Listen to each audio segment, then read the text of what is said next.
It was set to be a blissful morning, in contrast to Lady London's day of fickle weather, often outfitted by a heavy gloom of grey clouds and rain.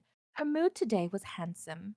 She wore a clear blue gown, adorned herself with a great many birds which twittered and flittered about freely, and gave herself a natural blush with the glowing sun. I celebrated this sight with the Ceylon tea Pendleton had brewed after breakfast. Its sweetness did well to stimulate my senses as I sipped away, still half dreaming. And then I saw the front page. Rather, I saw the massive photograph of a necklace too beautiful for description occupying its center. Gentleman thief. Is it Jean or Jean? John. It's French. Yeah, it's John. Okay. Gentleman thief John Lupin speaks. Odell's eye to be his next target. I've heard of him. He is Arsène Lupin's protege, is he not? So he is. His flair for thievery is no less magnificent than that of whom he succeeds. I recall his signature being to leave a queen from a pack of playing cards at the scene of the crime. If I may, I find such behavior in a country ruled by Her Majesty despicable. You may, and I agree. Besides that, I can't imagine what shop would sell only the queens. A deck with even one card missing is like tea that's lost its flavor. You present an intriguing observation, my lady. There are likely no shops left that sell individual playing cards, so it could be he procures them directly from a factory where they're produced. Though it's difficult to believe a thief of his status would risk being so easily traced.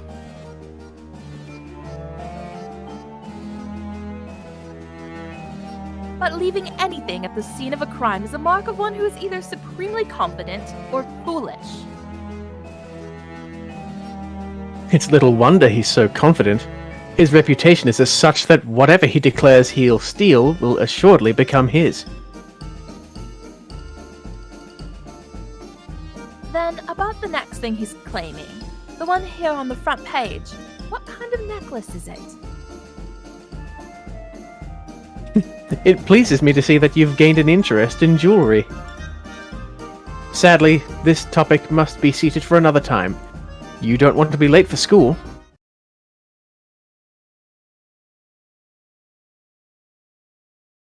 The Whitechapel murderers were no longer the main point of discussion at the academy. Indeed, no one could resist the charisma brought about by the man in the paper.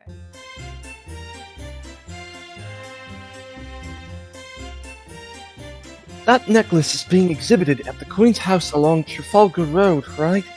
I didn't know till this morning that it has an especially rare diamond in it. What a shame something so valuable is going to be stolen. Watson, pessimism doesn't suit you. The whole affair is a headache. Everyone is blabbering on and on about the news, and for what? I rather think it odd you, of all people, would feign disinterest. There's no use hiding it. I'm as keen on this as everyone else. I certainly never view it with the kind of interest you have, nor do I want to.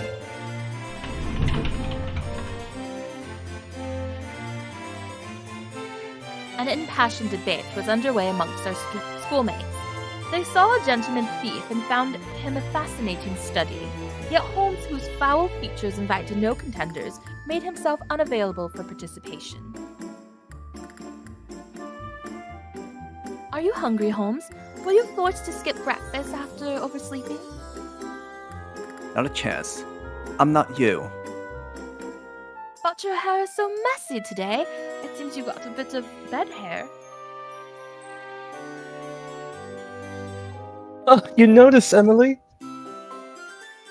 Holmes was up playing his violin well into the night. He said he was playing so well, in fact, he couldn't bring himself to stop. Because of that, wouldn't you know it,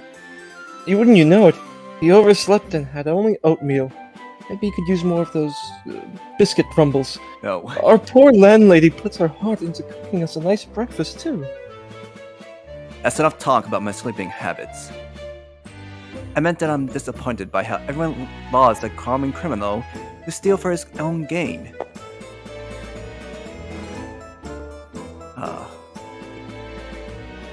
Jordan.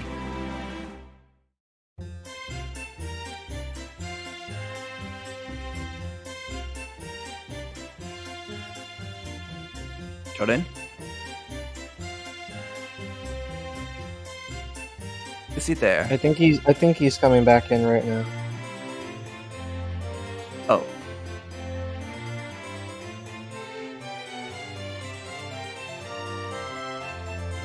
Yeah, he just rejoined the share screen. Jordan, if you're talking, we can't hear you. Just in case. Oh, I heard something. Hello, can you hear me? Hello. Yeah. Yes. Yeah. Is it good? Okay, I couldn't hear people. It was kept cutting in. I had to restart my Discord. I thought I would be fine, but I didn't realize it would be right when I needed a character. All right, here we go. Now, Holmes, see here. He may steal treasure, but he never takes lives.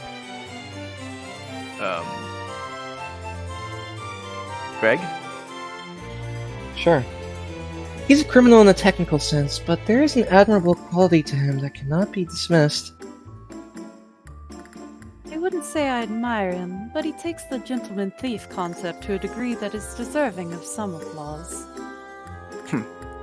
No matter. What pretty words he or anyone else uses to gloss over the facts. He's nothing more than a thief, a criminal, an outlaw. I'll never understand how anyone studying to be a detective can tolerate his villainous activities. Holmes now had the entire class at his attention.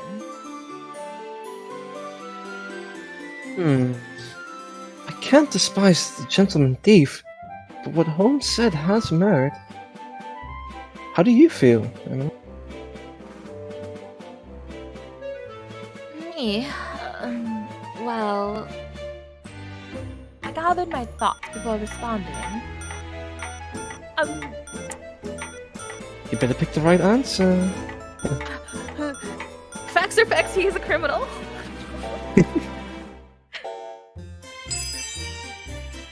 Oh, I agree with Holmes. A crime is a crime. If we go about glorifying a thief, where does that leave his victims? It's hard not to feel terribly for them. Exactly my point. As some of those victims were suspected of performing illegal activities for receiving his calling card alone. Those victims are now suffering the unjustified, ill-proven accusations due to the public's blind adoration. Miss Whiteley, I'm surprised to hear you say something so on the mark. It's so very unlike you. I don't believe that last part was at all necessary. You make it sound as if I'm always off the mark. You're self-aware, then. Oh, and you say it with such a smug face. Others were engaged, excited and grateful for the discussion, and in turn Holmes' nose twinkled at the bridge with disapproval. It was clear it would remain this way. You sound confident. If your opinion on criminals is so black and white, do you think you can arrest Lupin as easily as you've arrested your criminals in the past? I'll walk whatever path I feel is just. If someone were to block that path, then have that person arrested. It doesn't matter who.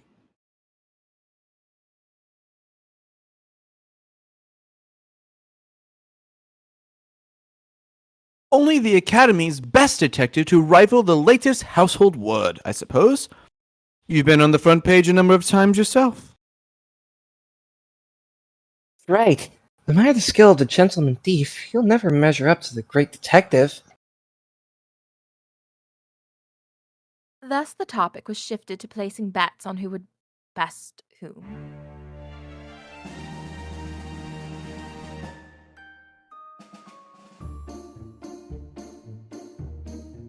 Sorry about that, just letting some background noise pass by. It sounds as though all of London is curious who would win in a standoff between juniors. And you, Holmes? You said you already would win, correct? Forgive me, but I have no intention of playing entertainer for the masses. Holmes picked up the newspaper on the table nearby. A more productive chat would focus on the latest problem to rise. Thanks to his actions, there are mimics who would pilfer under the guise of being gentlemanly.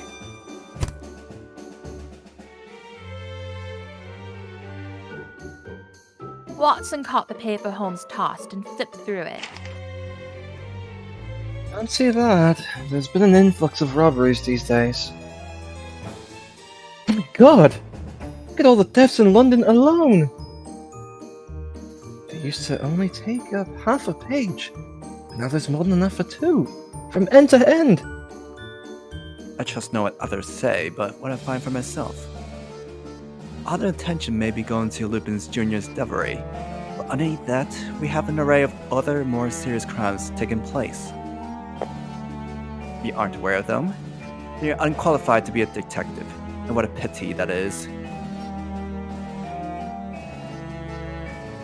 The classroom grew heavy with doubt.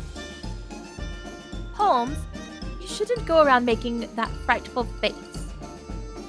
If he wanted to scold others so badly, then it was time someone scolded him in turn. Miss Whiteley, you can take issue with my opinion. I don't, no, but if you say things so directly, people will misunderstand your intent. What you mean to say is that we should learn to see through hyperboles from the press. As detectives, we've a duty to verify if information presented is true or false by our own research. If that is indeed what you mean, then I can't agree more. You're fantastic, Emily. They might start calling you the great interpreter if you keep this up. How'd you like to become his assistant, too? It's rather tough for me to soften all his sarcasm alone. I don't need two assistants. And I said nothing sarcastic. You're right, but that won't matter if how you say the truth is taken the wrong way. The classroom door opened right at that moment. My favorite character. Good morning, class. Please, take your seats. As a reminder to everyone, whilst today's front page is a good read, discussion during class is not allowed.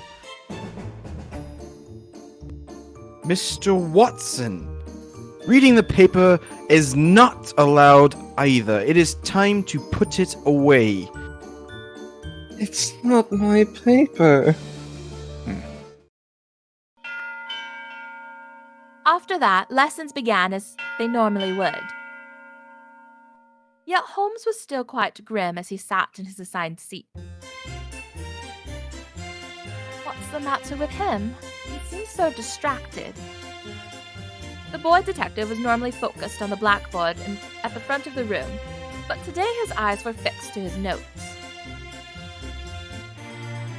Something must be on his mind.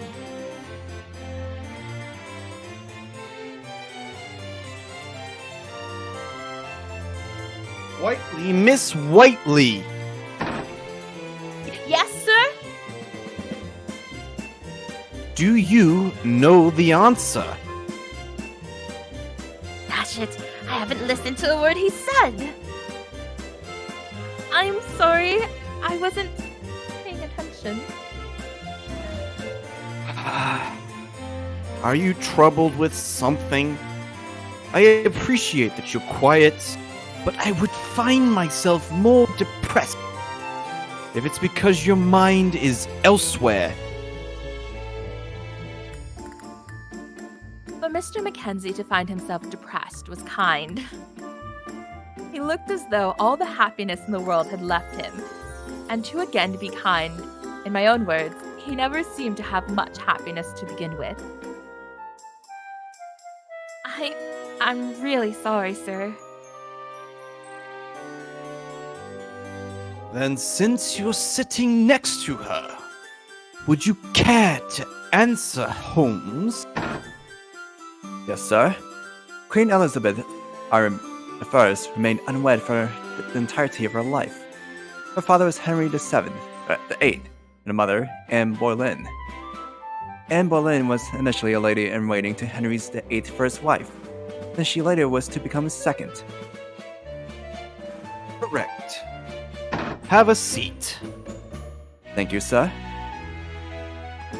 Are you lost in thought in the middle class, Miss Whiteley? But you weren't any different, were you? Yes, except I happen to be clever. I could ponder 1,000 things and stick my ears pricked for a lecture. Is that not par for the course for a student? Par for the course, of course, of course. I feel like such a fool now. I was so rightly ashamed that I wanted to hide away from my peers and vanish. I was grateful that nothing else would cause me shame happened for the rest of the day. Holmes approached me after school. Miss Whiteley, Watson and I am to visit a mansion that was robbed the other day. I received a request from the master yesterday. Who wants us on the case? Do you think it's from one of those mimicking the gentleman thief? Most likely. From what we heard, the victim, Ernest Phelps, had his late grandmother's prized earrings stolen. If you wish to prove your worth as a detective, then come with us. What's this? Holmes? Asking out a lady? Why? I didn't know you had it in you. Not truer mysteries ever begged to be solved than this one. Watson. It was a joke, Holmes. I only say it, Emily. She's been very, very curious about... She's no detective from where I'm standing. Speaking plainly, the method used to catch the Queen's cat relied more on luck than it did true detective work. But we did catch her, so we did what we were tasked as detectives. I failed to understand why you only care for the results. If you think yourself so qualified, why not prove it by solving the next case with your brain? Solving every case with intuitive rubberus will only help you so many times. His tone intended no bite, but the sting of Fang's bared still lingered. Fair enough. And I would be delighted to join you two in solving the case. We shall make for an unstoppable team, I'm sure. In fact, a proverb is brought to mind that applies to this very scenario. Your eyes are more than your forehead. Is that a real proverb? Your eyes see more than two. I suppose I've heard it said in that way as well. Miss Whiteley, you understood me when I said to solve this next one using your brain, didn't you? Oh, absolutely. And I will be using it expertly to ease the mind of our dear victim, you see. We can't wait another minute. Let's be off. That's a good thought. The detective's work is more than solving the case, but tending to those who've suffered from evil as well. You swallow pretty words far too easily, Watson. Oh, right. Then you'll be investigating this copycat crime, won't you, Emily? Well, yes. Is there a problem with that, Watson?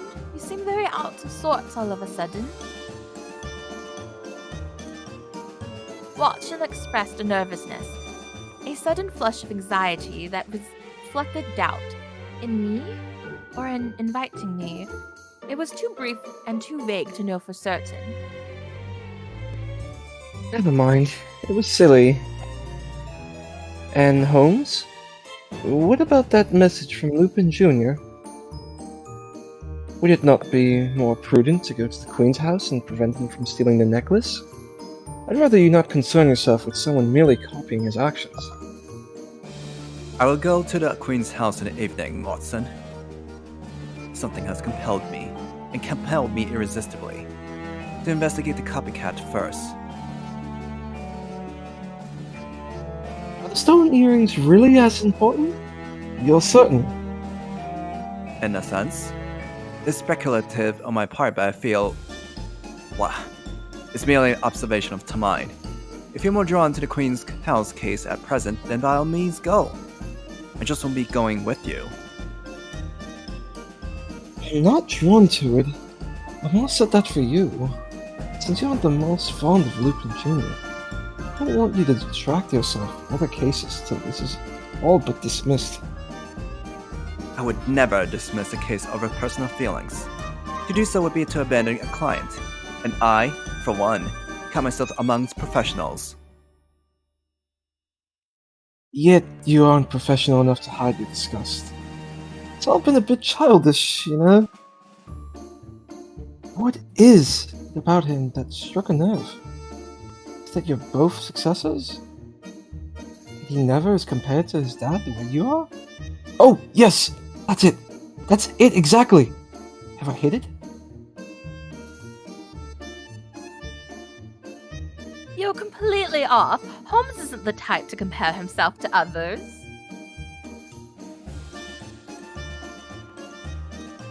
Holmes? We're wasting time. We're best gonna move on. Holmes, wait! Before we go, Emily, you should tell Pendleton where you're going. We wouldn't want him to worry. Oh, yes, I'd completely forgotten about him. Poor man. He must spend most of his nights sick with worry because how often you forget him. Not most of his nights. A tenth of them, maybe, perhaps, but really, I tried to tell him where I'm going more often than not. 10 is still more than enough.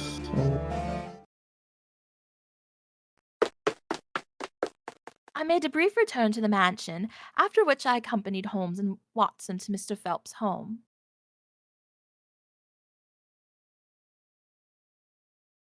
Pendleton was not available, which was unfortunate given my recent banter with Watson, but I did leave a message with Alicia regarding my whereabouts to pass along to him.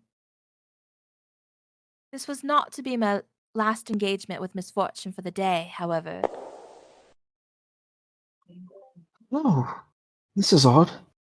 Should be around here. Watson, as you have no doubt noticed, I passed through here earlier. Oh no, you haven't got us lost, have you? My word. I know where it is. Leave it to me. This is the way, cried a sudden someone. How they did! With so much vigor, too. Ugh, sorry, you two.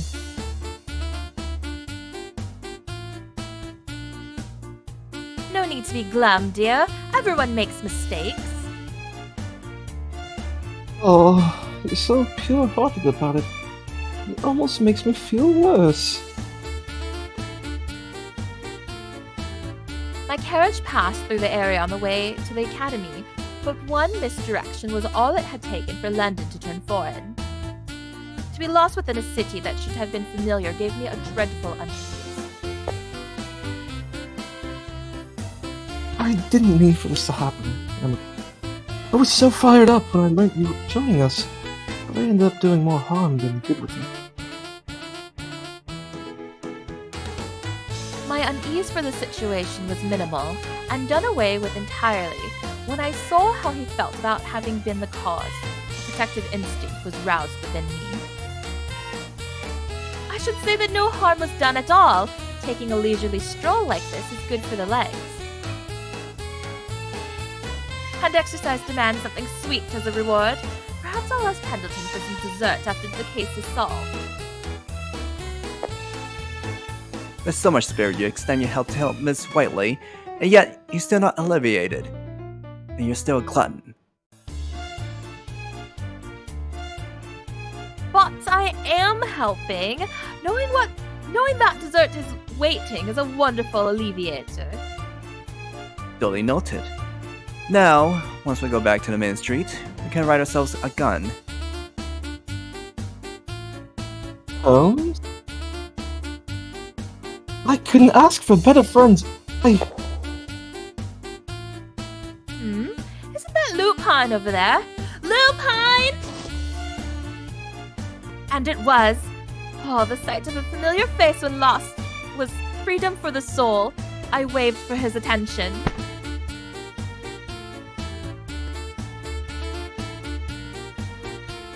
Jordan, Well, hello. What brings around? Oh no! Ow! Ow!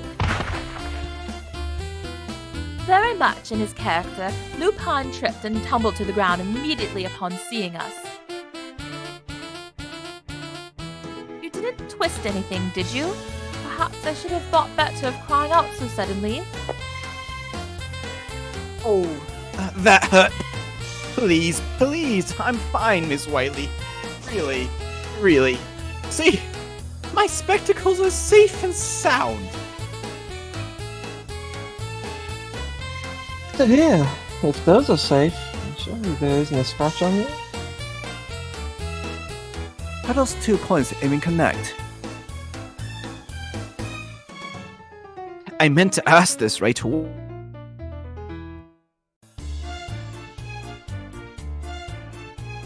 Did we lose Oh, him? Lupine, your voice cut off in the middle of your sentence.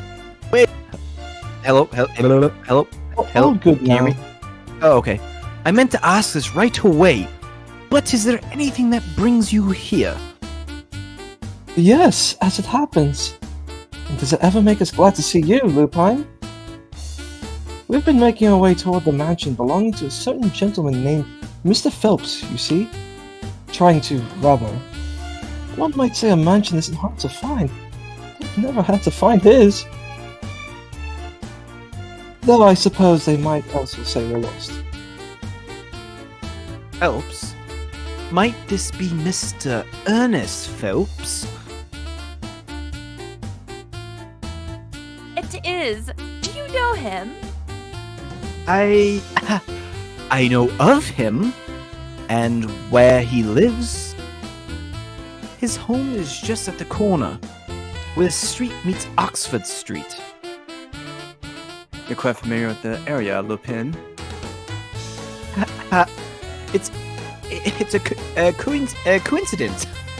I know it from when I lost my way before. Are you quite all right now? I've not done anything suspicious.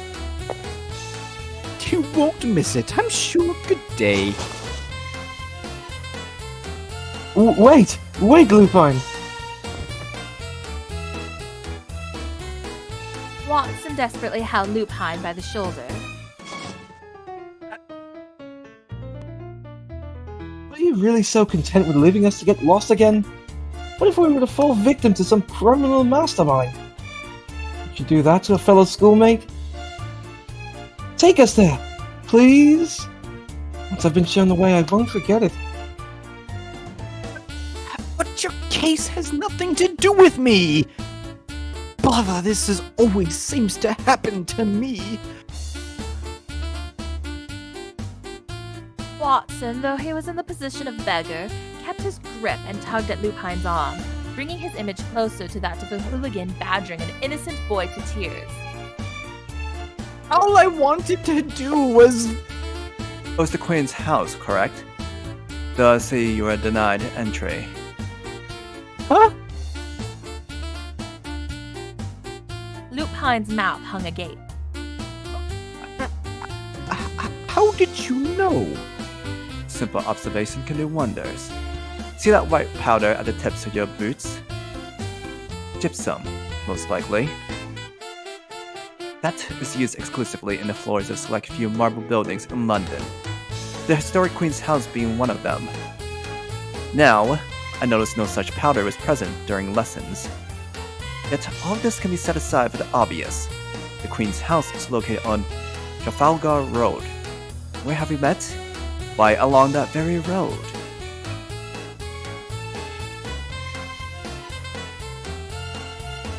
But that doesn't explain how you know he could not enter the Queen's house.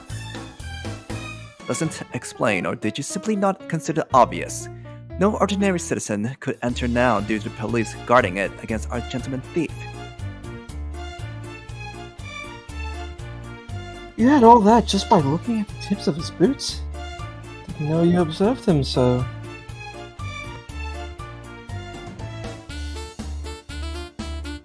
Indeed, it certainly comes as a surprise to me. Don't misinterpret my actions. Human observation is essential to proper reasoning and analysis.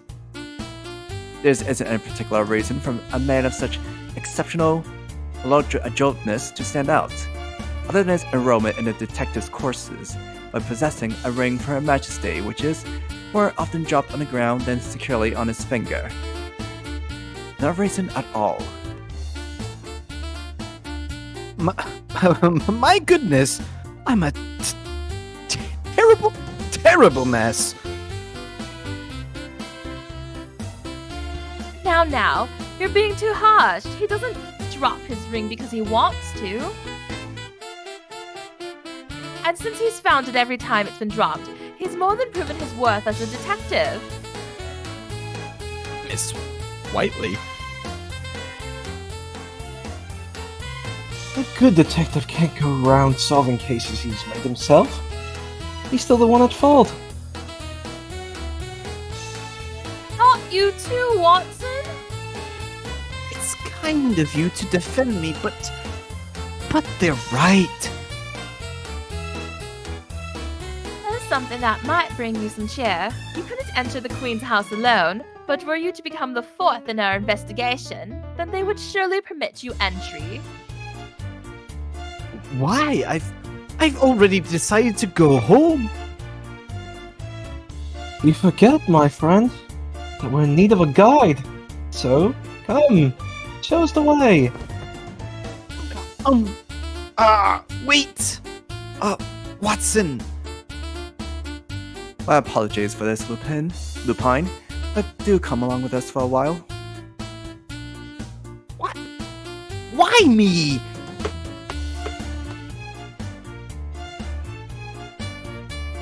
Watson, ever merry at his victory, had wrapped his arm around Lupin's shoulders and forced them forward to a distractingly bold walk. Holmes and I kept to something more appropriate as we followed. It was in this manner, this circumstance, this half-nervous, half-pleased air, that we four came to be the ones to investigate the cause of the stolen earrings.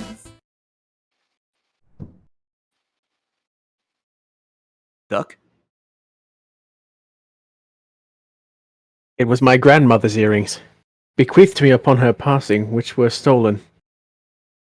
She was of noble birth, but she lived a humble life and had few accessories to her name. It pains me to know that the only thing she left me was stolen. It brings me great shame. You mustn't speak so poorly of yourself, Ernest.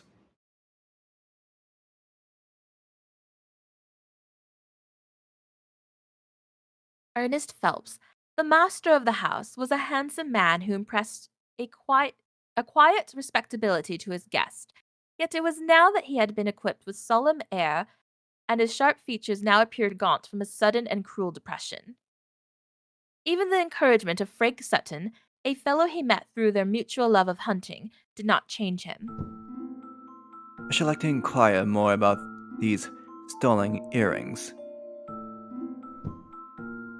Permit me to answer for him.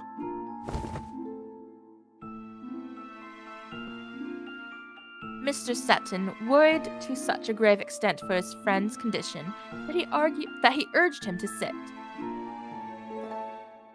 I seen his earrings once just before he intended to put them back in the safe. There's a Tom's design made of silver.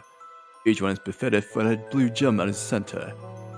I must apologize as I'm not studied on gems and cannot say what type it is for certain. Ernest only told me at the time that they belonged to his grandmother and serve as a memento. I never thought them to be so precious that someone would steal them. It baffles me also. The earrings hold value only in spirit. They would not fetch a high price in any market. The officers who arrived left immediately after hearing my story and asking a few questions, never so much as attempting a serious investigation. It's unbelievable. Could you tell me when exactly you noticed the earrings were stolen one more time? Of course. It was yesterday in the early afternoon. I was scheduled to have a meeting in the drawing room below at 1 o'clock, so I was downstairs. During the meeting, I had need of a promissory note regarding some land and went to retrieve it from the safe. That was when I discovered they were stolen. I had my maid ring Scotland Yard post-haste. Who was present during this discovery? 2 others were here for the meeting. My business partners, Orlando Baum and Harris Hodnett. Both had come to make a copy of the note. There was my maid as well, Anna Hunt, including me. That makes 4 people. And you arrived after the robbery, Mr. Sutton? Yes, I forgot to give him a hunting book when I visited the day before, so I was set to visit again sometimes in the afternoon. It was then that I happened upon Anna at the front entrance. As she was looking very frantic, I called for Scotland Yard in her place. I was so grateful he arrived when he did. He kept us sound before the Yard's arrival, as well as inspected for any other stolen articles. Well, sounds like you have a real good mate, Mr. Phelps. Not at all. Only they was right. And your inspection concluded with nothing else stolen other than the earrings. Mr. Sutton?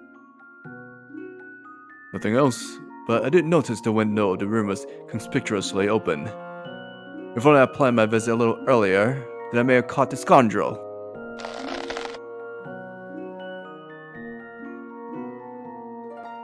I noticed Mr. Sutton clench his fist in frustration. Thank you. My first instinct upon this testimony is that the culprit was someone inside the manor at the hour of the theft. There's still more investigating to be done. We were each searched by the police, of course.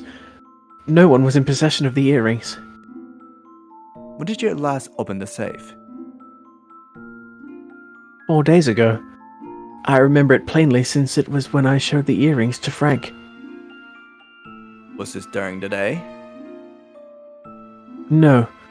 I hadn't returned home until evening, so it was quite dark. Did anything seem amiss with the safe?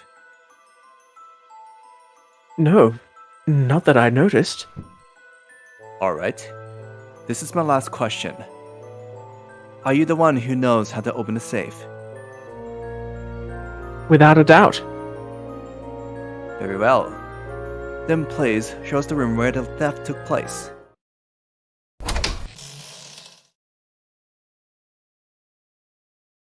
Mr. Phelps now read twice the exhaustion. So it was Mr. Sutton and Anna who guided us to the study. We ascended to the first floor and through the hall until we entered a corner room. The window, which I recalled from our questioning, was positioned in such a way that the sunlight was generous. The safe in question was embedded within one of the bookshelves along the wall. Mika. This room serves as Master Ernest's home office. It has been left undisturbed since the robbery. Ah, but I have closed the window. The wind is rather vulgar today, you see. Thank you.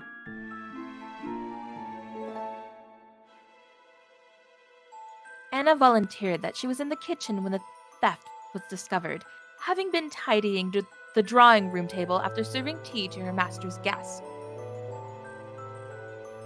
The robbery appeared to have as great a shock on her as it did Mr. Phelps.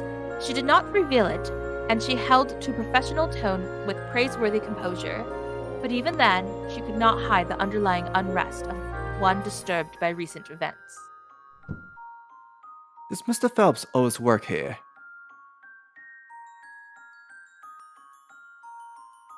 He does. Mine, he's been working in the downstairs living room every evening for a week.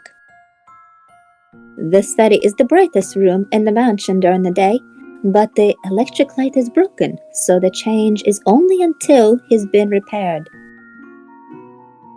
It's very odd to me. We did a routine inspection in the lightning just last month, so I don't understand why it's broken soon so after. Is there an alternative for when he must come in at night for some other business? Master Ernest is a collector of ornament lamps, as it happens, so he does use those when he must. My, the glasswork is beautiful, and the colors, blue, green, and purple.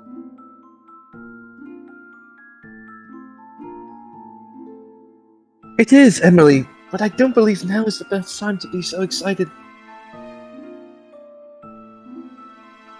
Of course, my apologies. Wait, then what about what we heard earlier? I couldn't help but feel that something wasn't right. It's always something with you. Now be certain to wear your gloves before touching anything in the room.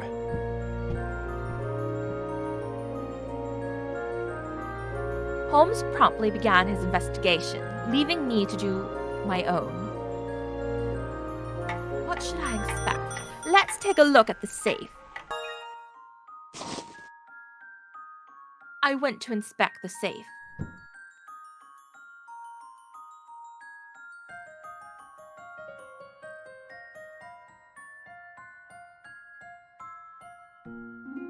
Do you mind if I go home now? Nonsense! You're here, so let's inspect the safe as a team. What if a clue were missed because you weren't here? I suppose. A safe with a dial lock must have been quite expensive. If you make a mistake when turning the dial, you'll have to start all over again. They're miserably difficult to open. But a safe should be difficult to open, shouldn't it? There was no evidence of forced entry. Could the criminal have known the combination? What should I inspect? I suppose we shall try the window next. I want to inspect the window. Mr. Sutton, is this the window that was left open during the robbery? Yes, it is. Watson took care when opening it. I'm also curious. You didn't arrive till after the theft, but did the yard search you as well? Ernst insisted that it was unnecessary, but I would search, yes. Whilst the two conversed, I approached the window and scanned the outside view. There was a tree so large it comfortably snugged against all three levels of the home. Isn't this funny? Mine isn't as big, but I have this exact tree at my mansion. Miss Whiteley, the times in which I am interested in your tales of home gardening are few and far between. It isn't particularly relevant, is it? Beg. Is it possible to use that tree to climb in and out of here? Absolutely not. Oh? Why? It's easy to climb up such a tree, but climbing down one is an ordeal if I've ever described one. I tried once when I was little, but of course I'd become stuck on the way down. It was awful. I'm sure it was.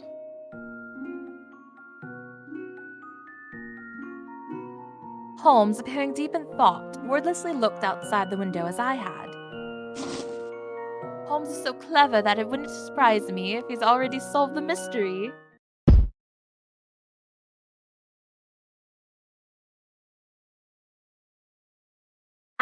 Ouch!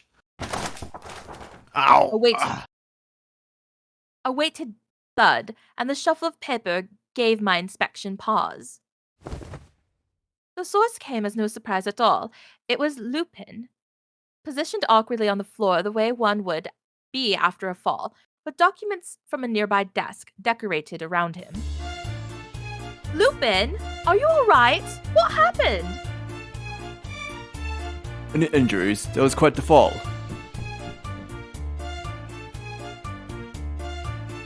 I kneeled to his side. Mr. Sutton, who had briefly retired to the hall, came to assist him. Anna peered in from the doorway with alarm. I dropped my ring beneath the desk, so I went to pick it up. And when I tried to stand again, I bumped my head. You poor thing! And look at you! Your spectacles are nearly ready to fall off. No cracks in them, I hope. Miss Whiteley, I hope that isn't your first concern. Thank you very much. It hurt. My god. Lupin. Again? Again? You best put some ice on that bump. Anna, would you be so kind enough to help?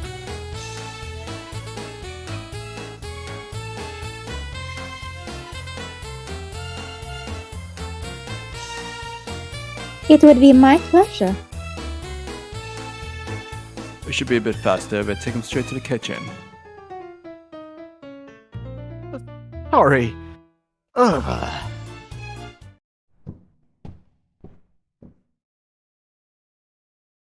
The three took their time when descending the stairs. I worry if he's all well in the head.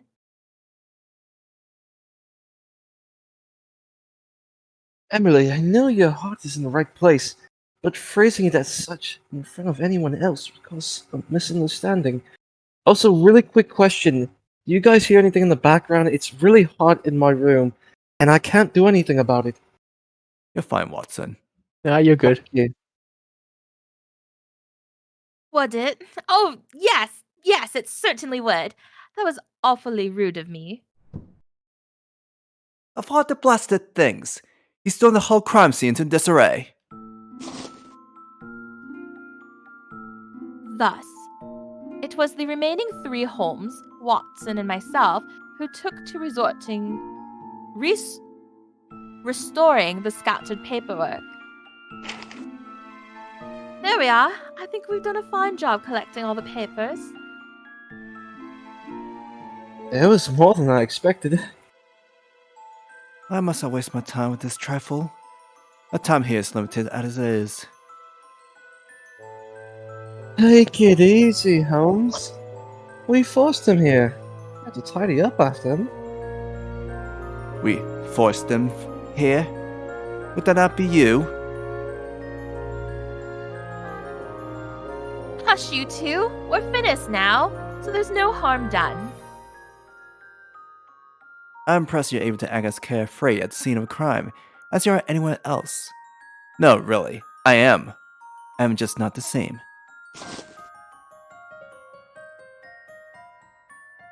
Rushing won't do you any good. Now, I'm going to place them back on the... I stopped. A certain paper stood out strongly from the rest. Look at this. this one is different to the others. How so? So as to not ruin potential evidence, did I separate this smaller, wrinkled piece with extreme delicacy. I don't see anything written here, but look at these strange indentations. Watson, you know what I want. Aha! I certainly do.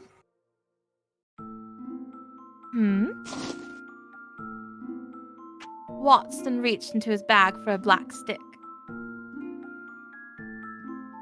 Is that charcoal? Yes.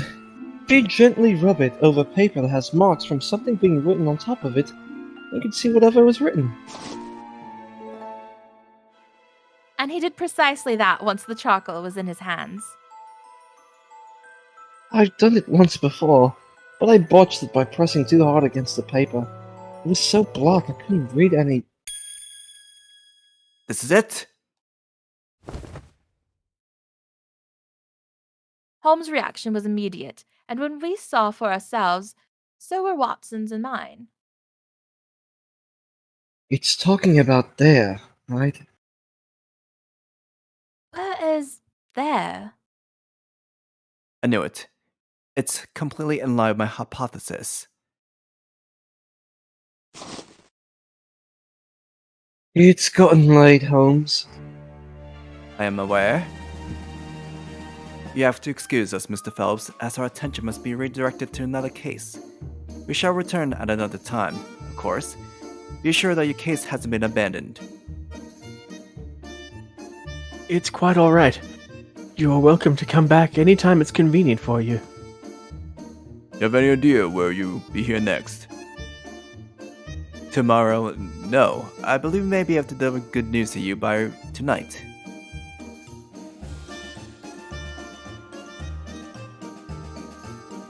Truly? That's marvelous. Did you hear him, Ernest? I did. I look forward to hearing what you have to say. Our business was done. We left the house with Lupin, whose color has recovered remarkably after a fair amount of rest. Lupin, does your head still hurt?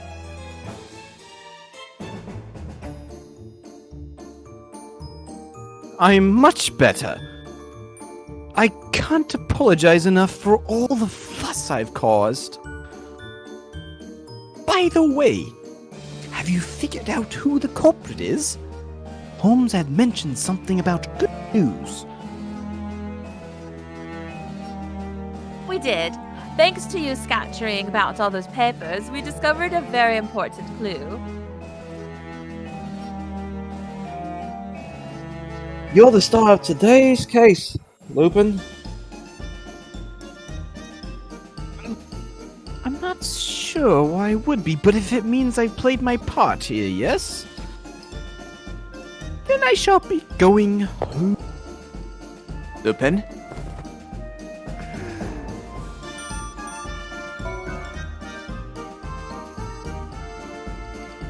It was Holmes who gripped him this time.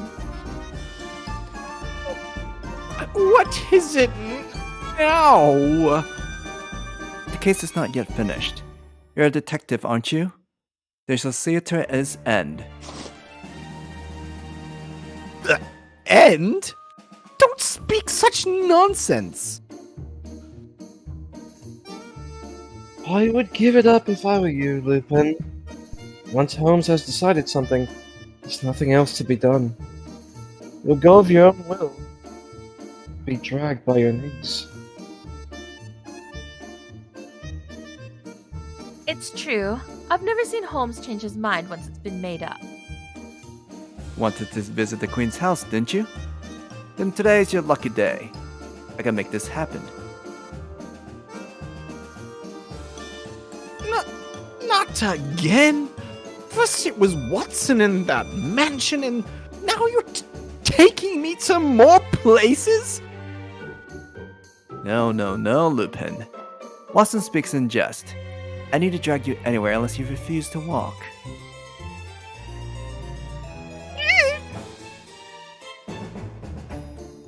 It's a bit frightening how easily that flows off the tongue for you, Holmes. I have nothing to do with that jewel. I have nothing to do with the gentleman thief. I have nothing to do with anything at all. I just want to go home and rest. That's really all I want. It's as the old saying goes, the die has been made. What's done is done, and I know we'll work together splendidly, Lupin. How do you still have so much energy at this time? How, you ask? I return a how to you. How can you solve a case without energy? We detectives must have energy to spare. I share the sentiment. It's still very much possible to have too much energy. Miss Whiteley, you stand as proof of that. Also, the die is cast. Grumblings and expressions of dread aside, Lupin agreed to join us.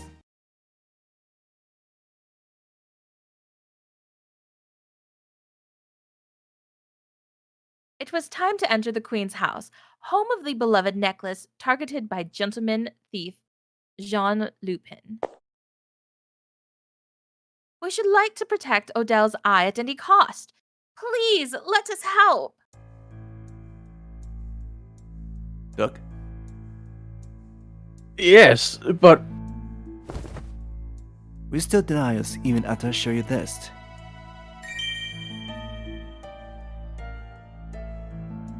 Holmes, with the finesse of one well acquainted to this treatment, revealed Her Majesty's ring. If only I'd seen this man briefly at the palace, but he was of some rank. I'm sure I was correct. A sergeant, if memory served me. We'll ask you to take us to where the real necklace is hidden, only to allow us to help. hidden? How did you know it was hidden? Holmes, what do you mean by... I'll listen to you inside. Right this way. The sergeant then seemed to welcome us in earnest. Any reluctance he once felt was gone in favor of forcing us inside. The inside was bustling with police officers from left to right, upstairs and downstairs, before us, and as we stepped farther in, though this truth may not bear mentioning, behind us. Ryan led us to Inspector Lestrade straight away.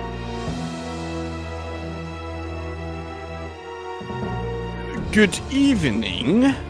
We meet again, Holmes Jr. Speak to this old man. How did you know the gem in the display room is false? So it's true. Only thought that you'd be fools to give out the real thing for the thief. My word! You were bluffing? Not a bluff. Call it choosing my words with care to coax the answer I wanted. Ha!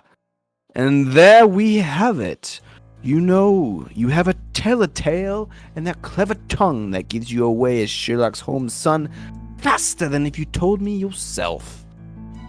Inspector, I would have dispensed with talk relating to my father. You and I are not one and the same. But of course, I meant no offense, but why? Even that sounds like something your father would say. I beg your pardon. Let that one slip by me. Moving right along, then. Is it so offensive, Holmes? Your father is well known for his detective work, so I'm not surprised you two have plenty in common. Miss Whiteley, you're abusing my patience. It isn't easy to have a celebrity for a father, wouldn't you say, Lupin? What? I suppose. Yes, it must be difficult to have an unreasonable father. I live in such a way that I can take pride in my accomplishments, if there are those who would only compare mine to his. And my pride will not escape me. I should clarify again and again that I do not live the same life as my father quite simply because I'm not my father.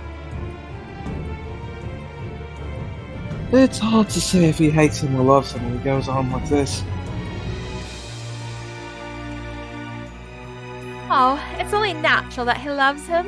He's his father. What twisted line of thought brought to you that conclusion after hearing all I said? Just a bit of envy, I suppose. Nothing more.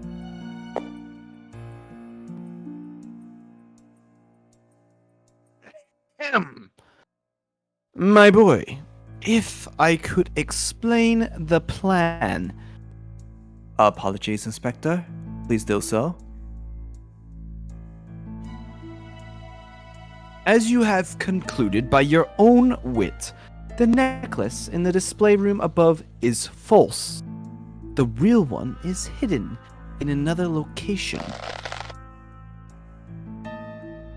Finally! Tonight is the night we will see that cunning thief locked up behind bars. I thought police officers only said that sort of dramatic things in novels. It's the first time I've heard one say it in real life. You're right. It has much more impact when a real one says it, doesn't it? Ahem. We can't reveal its true location, of course, but we can take you to the showroom of the false one. Ryan, take them to the display room with old Dial's eye. Yes, sir. Our conversation now done, the inspector fled into the sea of officers, and the sergeant escorted us with pride in his step to our next destination. This is where Odil's eye is being displayed. The two burly officers guarding the entrance stepped aside to allow us in. There it was, in a glass case at the center of the room, well lighted and granted all the attention of a songstress on stage, was that divine necklace I remembered from the paper. Goodness, what a stunning necklace!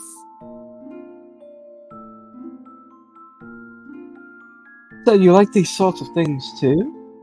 Girls really do love anything that sparkles. I thought you would prefer food to jewelry.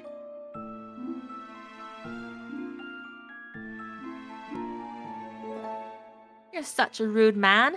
Why, I've always dreamt of wearing something so beautiful one day. Let's hope it stays a dream.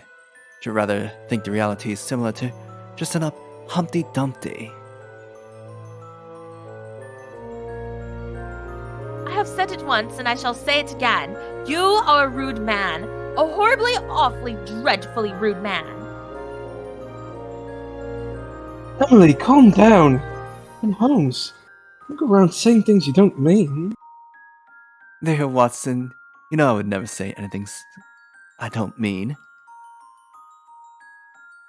You don't need to say that so smugly. Lupin, go on. Tell the man off.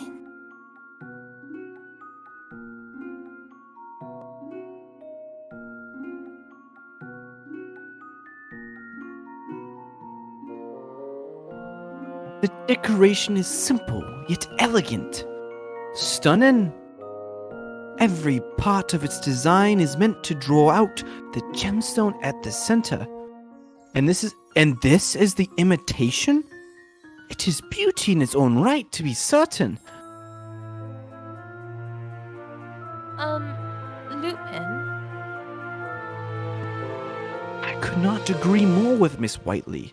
This is a lovely necklace that would suit any woman. Think of any woman, no matter how beautiful, and she would be a finer vision still with this. You don't need to sell it to us, really. You have a keen eye.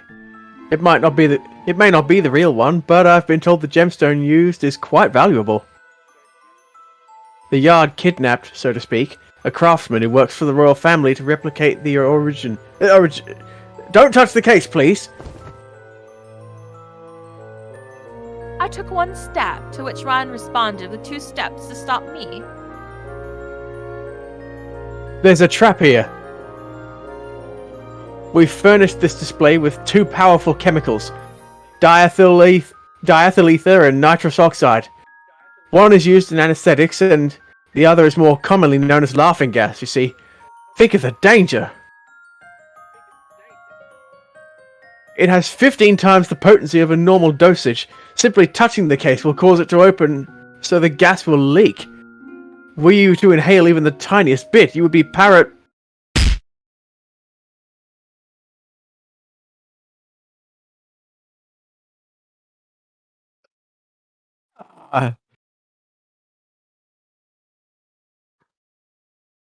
Now, where have I heard that cry before? A yelp and a thud precisely weighted the same as the one I heard in Mr. Phelps' study had my attention. I peeked around the other side of the case for the source. The ring? It was, as we all knew, Lupin, and I was more startled this time than the last. He was not holding his head or behaving in any way one does after taking a mild tumble, but was displayed with his face flat on the floor. Did he touch the case? Oh, but if he had... Lupin, tell me you're alright! I rushed to his side. He was no longer conscious, but I, in habit, politely mentioned to his body and fretted as I did, took to politely shaking him ever so slightly to confirm what we knew, but we could not say before polite observation. Not again, Lupin. It was right after the sergeant explained, too. God weeps at the idiocy of his own creation. Well, I got his ring. Ryan, pardon us for burdening you with this matter, but might we borrow a room so we can rest? Absolutely. Come with me to the Curator's office. Oh, who had I warned you only minutes earlier? Don't lose sleep over it. I have a feeling it would have happened even if you did. Watson, you don't mind? Not at all. Up. The burly assistant, sighing at the ridiculousness of it all, lifted the boy by slumping him over his back.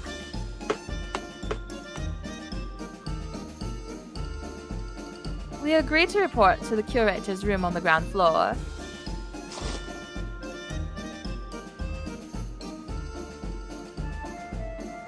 Greg. What a blunder! Though it is no fault of yours, I must clarify. Your work would no doubt be easier had I not requested that my hiring you to remain a secret. And yet I never thought you'd be so young. Your surname is Holmes, so I assumed the man I hired was the Sherlock Holmes.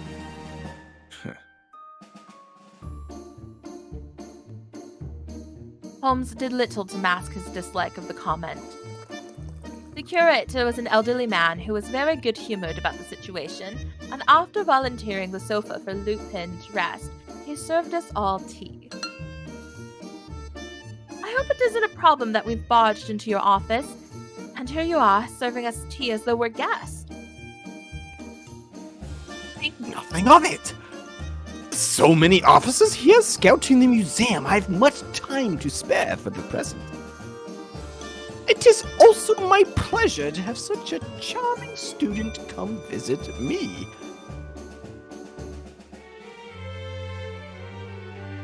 I'm charming. Oh, nonsense. You're making me blush. What is the matter with you? It doesn't mean you. Why does thinking so please you? Better to be charmed than staring daggers. Look so bitter before a climb when all he's done is mistaken you for your dad.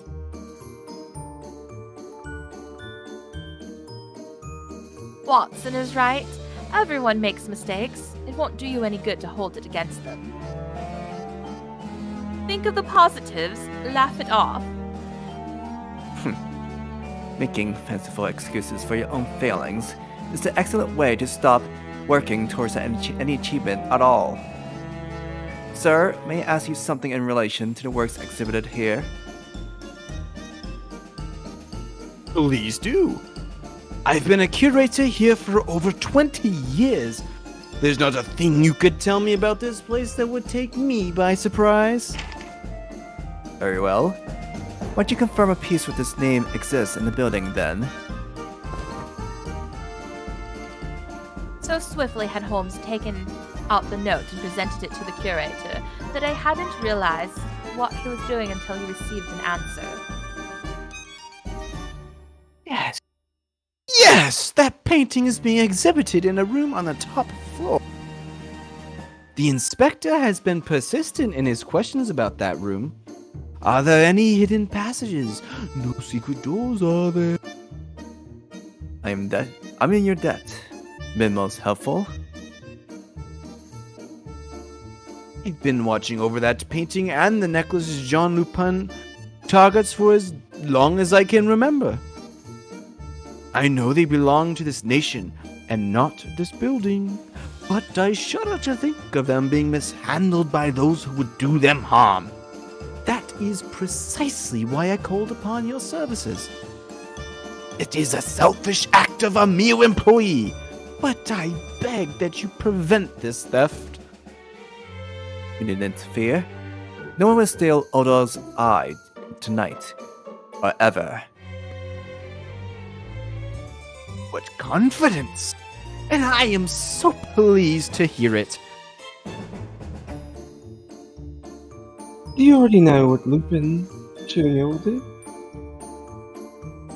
And what of the thief who stole Mr. Phelps' prized earrings? Indeed. I know the answer to both of these things. Not only does a single suspect comes to mind, but I know he'll make us his appearances tonight. For he has yet to understand that Lupin Jr. is only using him to do his dirty work. All I lack on these cases is conclusive evidence. 4 days ago, the light in the room was still broken. It shouldn't have been possible to know what color the gemstones were without being explicitly told.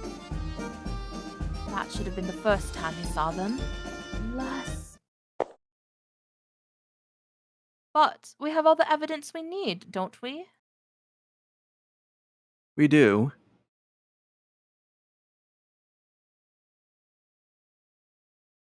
Do you recall what we were told at the mansion?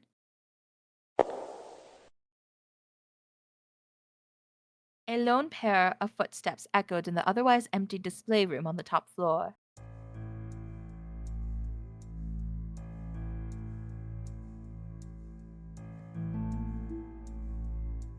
It was by the light of the moon that one could see a figure making their way across. This room was where the true Oda's eye was hidden, and this figure who stood within reach was an officer. He surveyed each and every painting he came across with a lamp in his hand. Only when in front of one particular painting did he stop at last. Its name was the goddess Arine. The officer placed the lamp on the floor gently to avoid noise, and then, with a greedy and prideful countenance, reached towards what was to be his reward. When he could nearly touch that which he desired,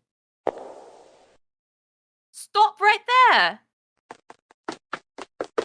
The painting, as well as this man with his outstretched hands, were surrounded by us in Scotland Yard. I cannot proclaim to be an expert on gemstones. Holmes stared directly into the eyes of the culprit. However, I know one thing to be true from our class studies.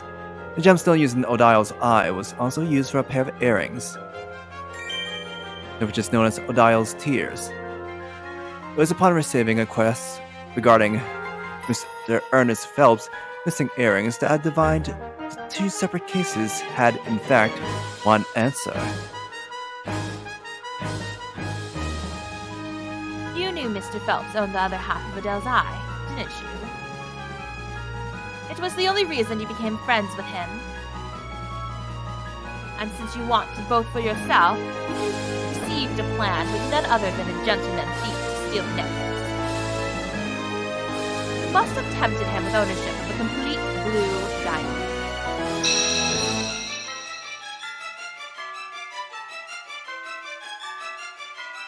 Isn't that right, Mr. Frank Sutton? Ludicrous. First of all, in what manner could I contact Lupin? Oh, a number of possibilities come to mind. The most likely would you pick a day when he declared one of his thefts had made attempts to meet with him during the act.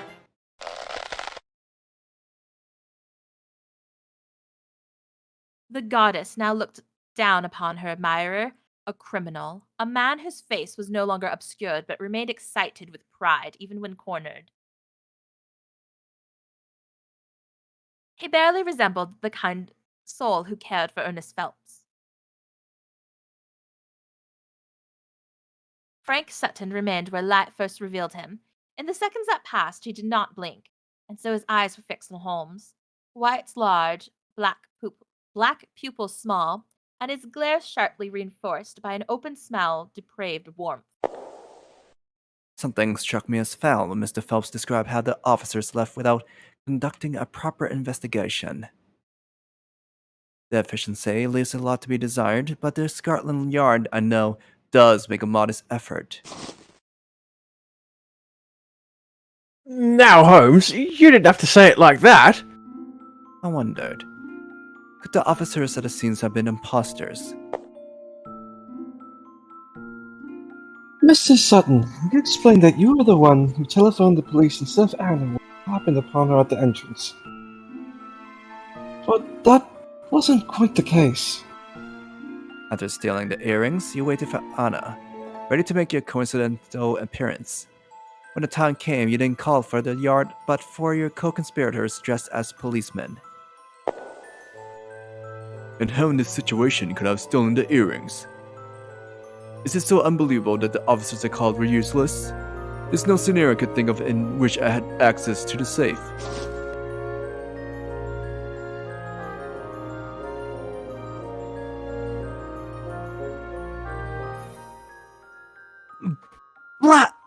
Blast it! After you arrived, you worked to calm everyone down, then inspected the mansion for any other stolen articles. That's correct. I found the window of the study was left opened. So the thief must have escaped.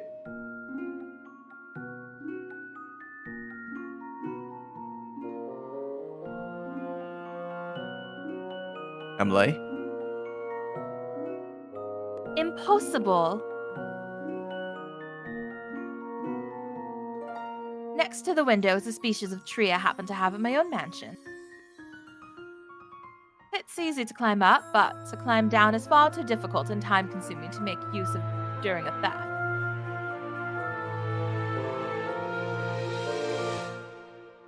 All the branches and leaves grow upwards towards the sky, so they stick and prick your body. The whole experience was ever so painful. I tried to get down on my own, but Pendleton spotted me. I thought he never stopped scolding me. It was disastrous. Miss Whiteley, that is enough childhood tales for one day. As a close friend, you would have known that he was in the drawing room with guests during this period. You would have known as well that his maid would be in the kitchen unless she had some specific reason to be out of it. You visited the day before the robbery, correct? Mr. Phelps thought you were being a good friend. He trusted you. He never once cast his suspicions on you when the earrings were stolen. No one in that mansion would have thought twice about you moving freely through the rooms. You took advantage of this and secretly unlocked the study's window the day before the robbery. On the day of the robbery itself, you intruded through the window whilst Mr. Phelps was in the drawing room and stole the earrings. My belief is that you lured him into opening the safe as a means of creating an alibi for yourself in the future. If you only just arrived with hunting book in hand after the theft was discovered, then by the victim's view you could have never been present when the theft occurred. What you didn't anticipate was Mr. Phelps using the safe to retrieve his promissory note. You discovered the theft before you're comfortable able to take your leave. At most, you could rush to the entrance and play as though you only just arrived. It was there you met Anna. No one admitted it, planting it into the mind of everyone who listened that a thief escaped through the open window was brilliant. A vulnerable mind is twice open to deception.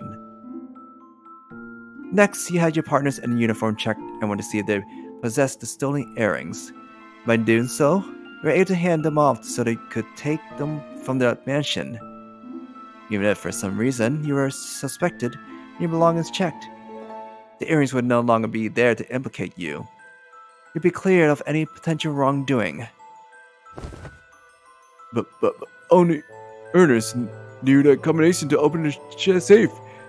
It simply isn't possible for me to open it. True. Mr. Sutton, am I correct when stating that you know the light in the study has been broken for a week?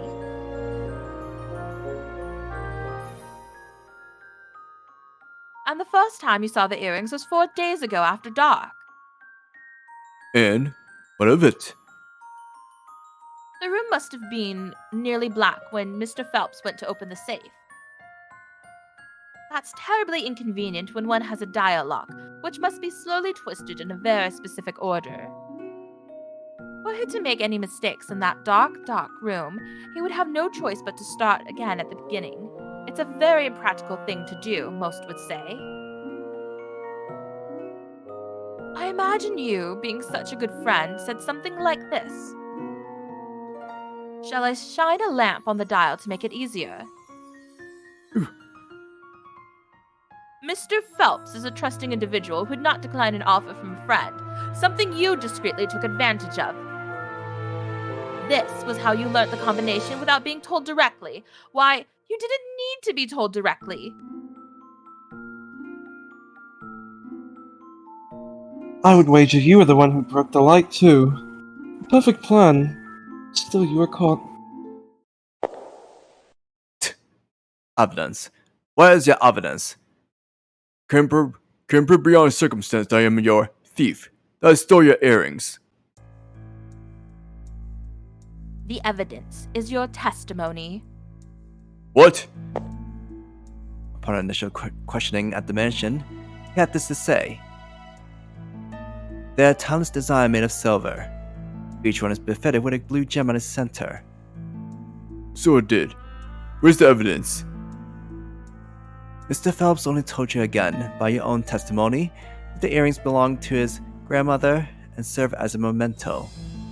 I still see nothing wrong. How did you know the gems were blue? Because Ernest showed them to... No. Mr. Sutton, recall what we have previously established. The lights in the study had been broken for a week. At the moment he showed you the earrings, you would be unable to tell their color from the light you had. No one could. After all, the ornamental lamps Mr. Phelps collects are all made using colored glass. If that was the only time you saw them, then how could you positively have known what color they were? The only explanation is that you're the one who stole them. You knew they were made of the same blue diamond as Odell's eyes. From the very beginning, you knew the true value of Odell's tears and had every intention of making them yours. Damn it all! Mr. Sutton fell to his knees. If only I hadn't called for you detectives of a reason as imbecilic, is missing a keepsake. How'd you even find this place? I'm only here because he used you. That's why?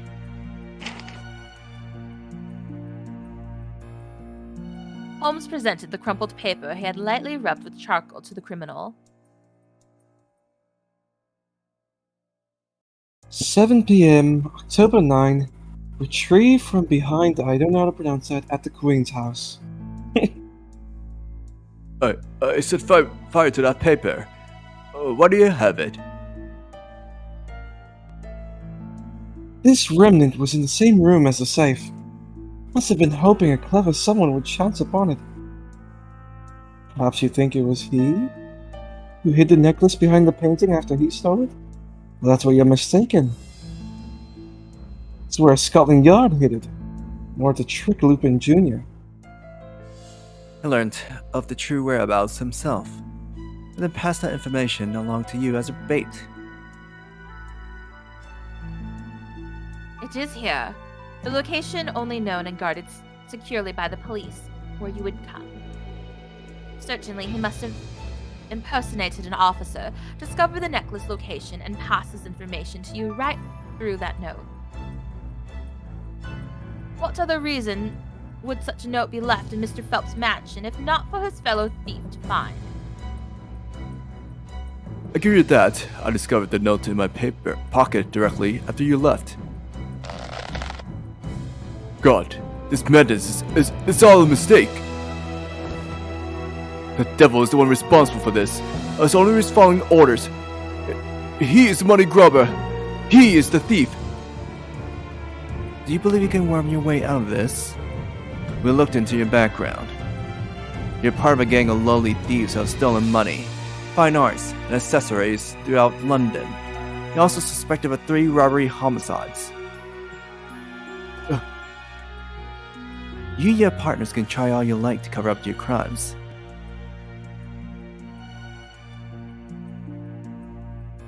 But we'll reveal them all and expose them to the light of the sun. The truth can't stay hidden forever. Your day will come. Inspector Lestrade stepped towards Mr. Sutton to conclude the matter once and for all.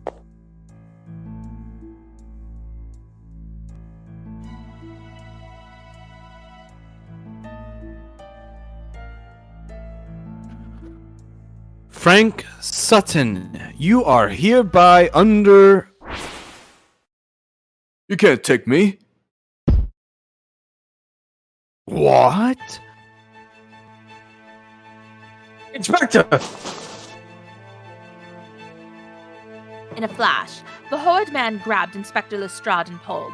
The surrounding officers attempted to charge, only for their first step to be in vain. Mr. Sutton thrust the inspector forward to block the view of Watson and Holmes, and used the moment to take me next.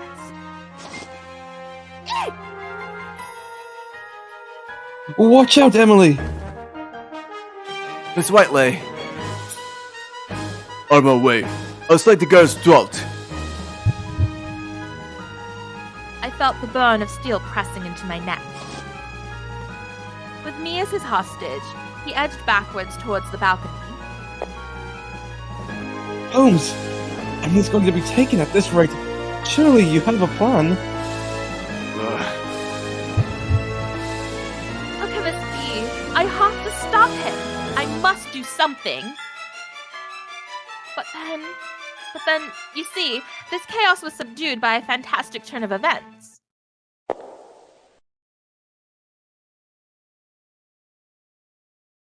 Jordan? Excusez-moi, mademoiselle, messieurs. It is I, Jean Lupin. Yes, the gentleman thief himself. And I have taken the necklace you call Odale's eye. A new voice called to attention everyone in the room. Before the goddess, Ariadne, and flattered by the light, stood a handsome boy with golden hair. In his hands was the diamond necklace. Lupin? I screamed his name. Ugh! At this, a gunshot screamed louder, and the knife at my neck was hurled into the air. Who was it? Who shot me? The knife flew in an arc before landing on the floor with a clatter. Or so I heard, as I never did see it hit the ground. Before I had a chance, Lupin dashed to me, and my vision was clouded fast by a white cloak. From what I could see next, we had flown out of the window and into the sky.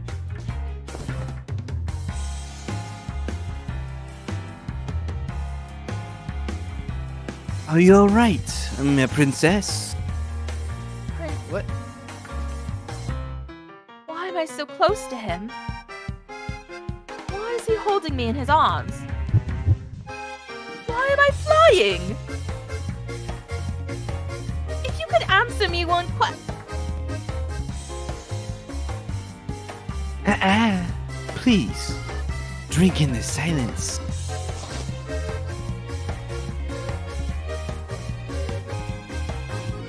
Lupin brushed our foreheads together flirtatiously, noses touching, as he had no free hands to place on my lips to silence me. The effect worked all the same, and I fell into a hopeless stammer. I beg your... The moon is most enchanting tonight. We would do well to bask in its romantic glow whilst we still can. Well, will you humble me?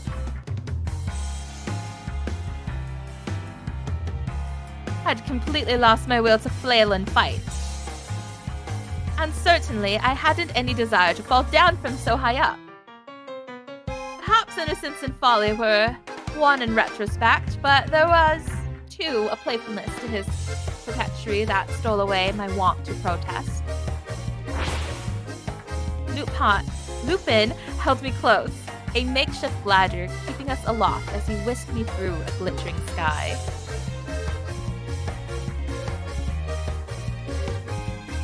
Miss Whiteley was...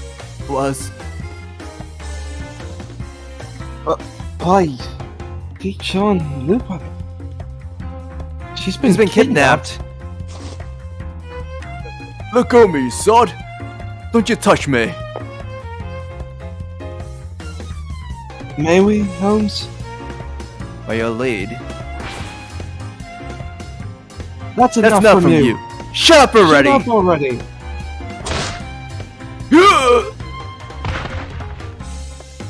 Holmes and Watson's fists struck Frank Sutton at the same time, forcing him to double over in pain.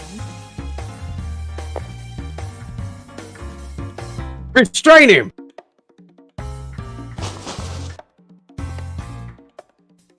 Yes, sir. By the sergeant's order, the officers swiftly apprehended the criminal.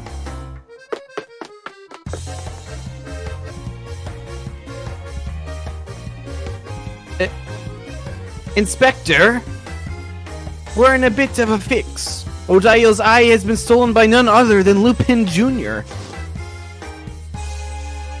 Bloody hell, I knew that, you idiot! After him! Now! Inspector Lestrade barked orders at the men as his sergeant assisted him in standing up again.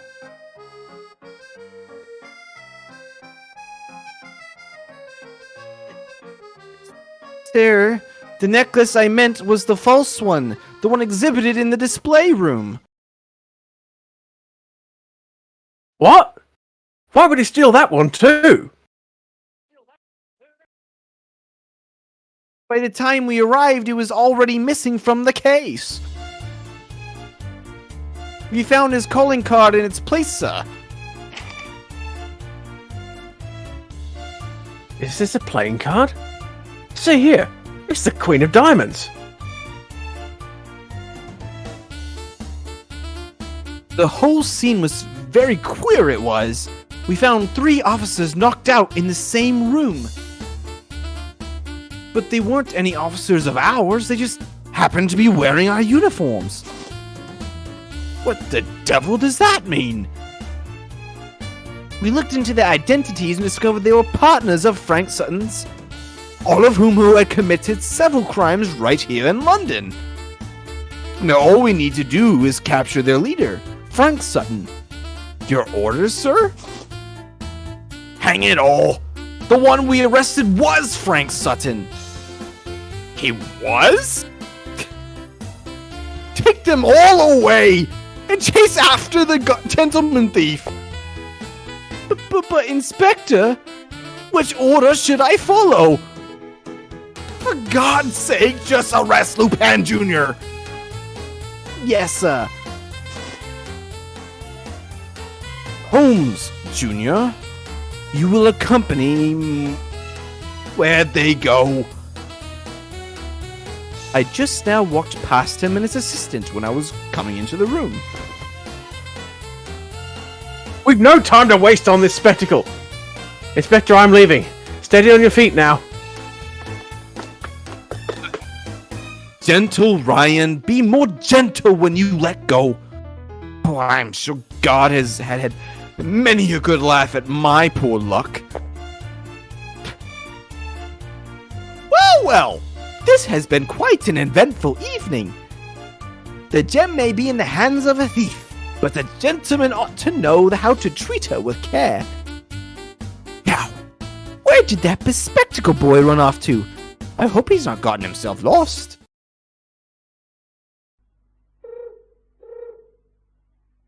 Lupin finally landed atop a hill in Greenwich Park.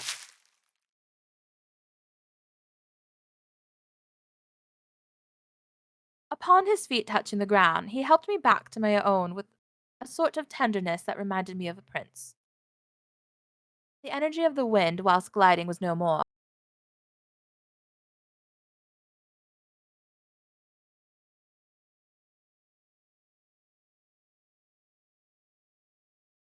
Emily?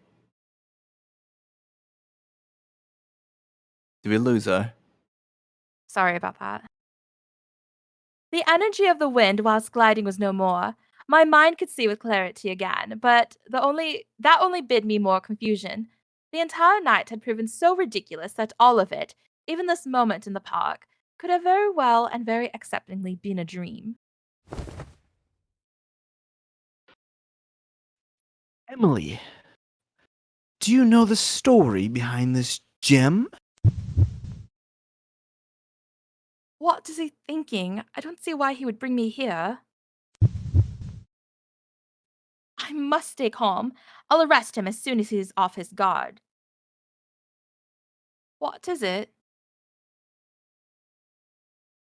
A long, long time ago, a boy from a royal family was consumed with passion for a girl.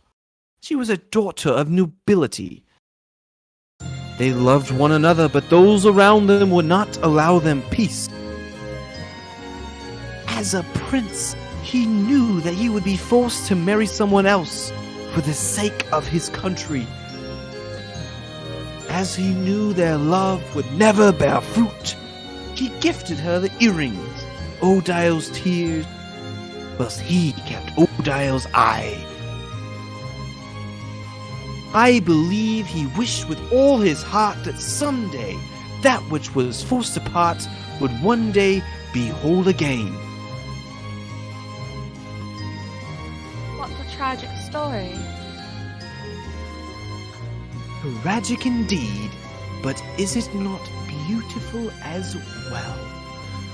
Their eternal separation inspired a passion that never wavered, never faded. You see, proof of their passion in the necklace and earrings remains as magnificent as the day they were crafted.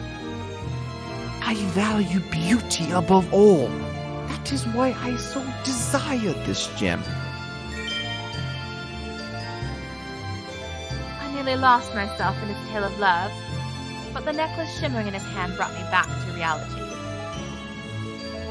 No matter what pretty words used to gloss over the facts, what you did was burglary, a crime.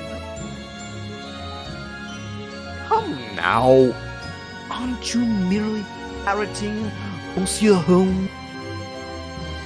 Lupin carried whimsy with natural adroitness, and his smile felt more sincere when worn sly. I love anything that is beautiful, and I despise anything that is not. That band of ruffians contacted me, thinking they could tempt me with their rubbish.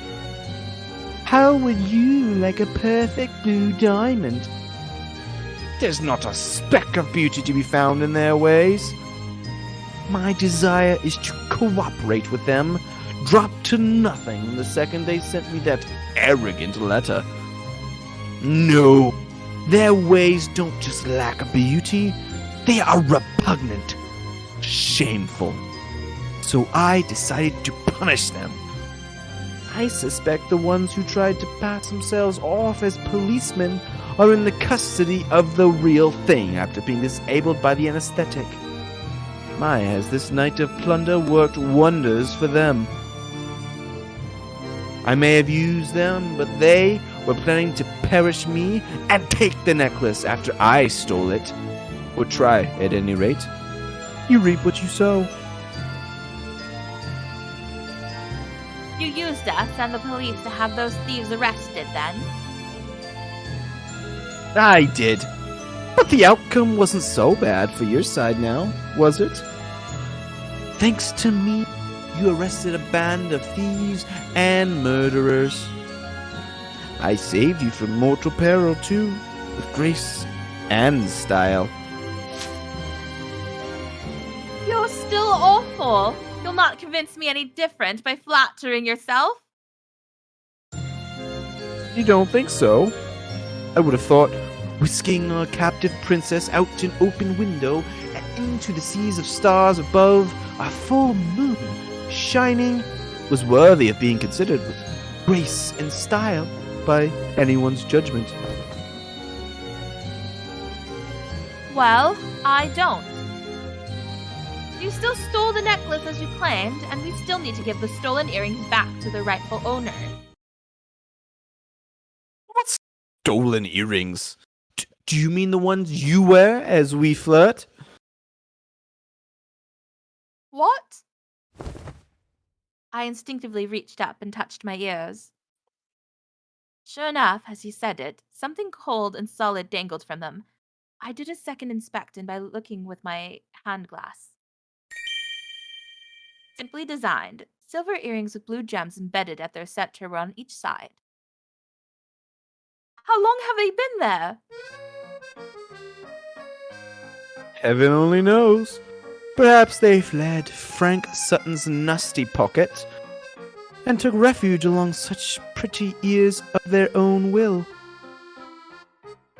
Oh, enough speaking nonsense! I can only assume that he must have taken them from Mr. Sutton at the same time as he whisked me away. Do you mock me? I'm insulted that you would take me as so naive. Simply telling the truth would be so boring, surely. And from my perspective, you seem much too fun to tease. I think unbelievable lies are much more boring. I knew the way he dictated our flow of conversation, with his flowery words and twisting of the truth, would have me sooner worked into a fury than able to capture him. I needed to restrain my anger. You claimed to be different to them, but you didn't. But didn't you want both the necklace and earrings? Please, do not put me in the same league as them. I give all the creations of beauty I target an equal, deep affection. What man would I be if I were to allow my eye to be captivated by one, whilst pursuing another? To be so unfaithful is just cruel. You speak of jewels as if they're lovers. That's a good analogy. I like it. You have to treat beautiful things with love and tenderness, and the earrings have someone waiting for their return to I can admire the heart of the one waiting for them. Such earnest, beautiful feelings can't help but move me. I thought of Lupin as someone who was only fond of his tools so long as they made themselves useful in pursuing his goal. But perhaps not. He's following the path he thinks is most beautiful. He has his own philosophy, which he never compromises.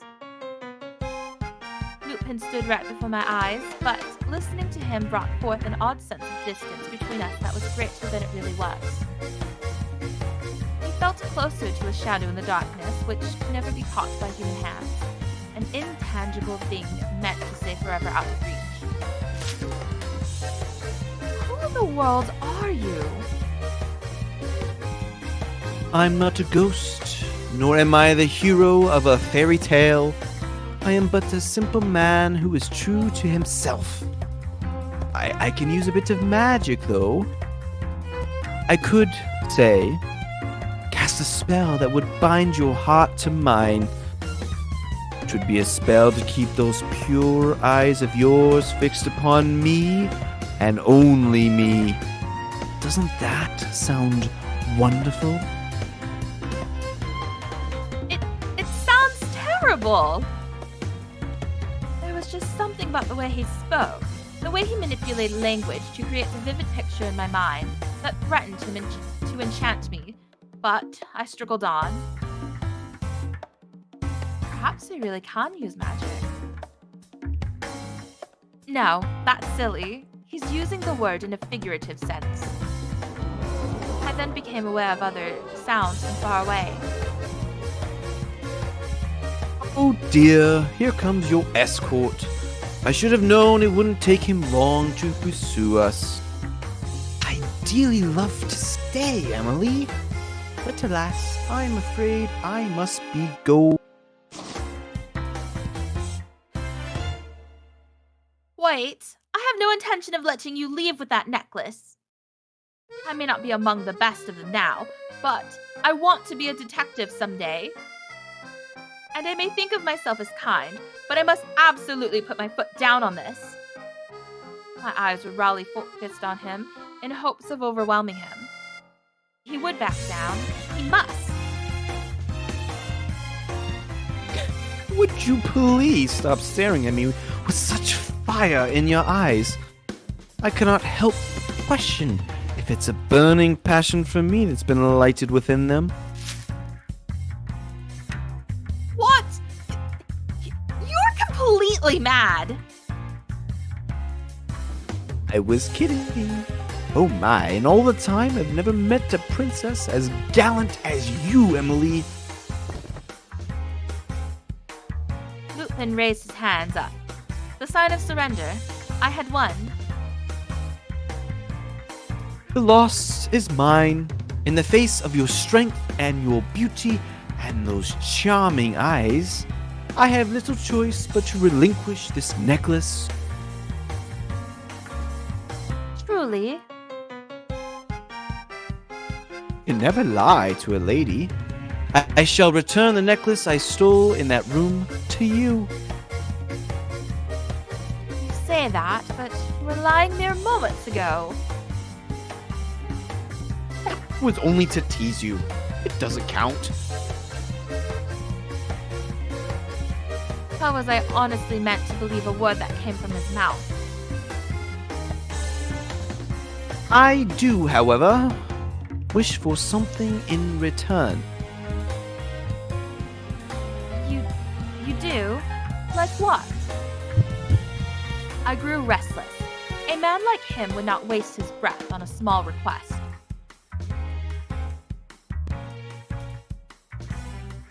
I will count down from 10, and you're to keep your eyes closed till I am finished. That's it? You want the necklace? And I can provide it. The method's as efficient as it is foolproof.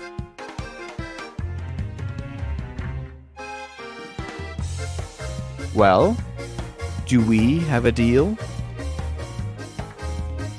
If I spent too long long using alternatives, he might withdraw his offer and leave me with nothing. This is to get the necklace back. Nothing more. Very well. We have a deal.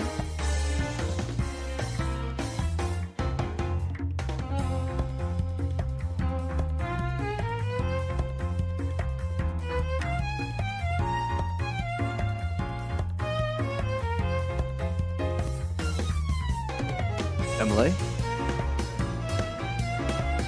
Sorry, I forgot to unmute.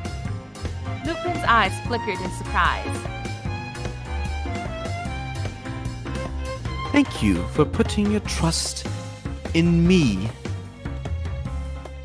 His sly smile transformed to one of warmth as he took a chivalrous bow.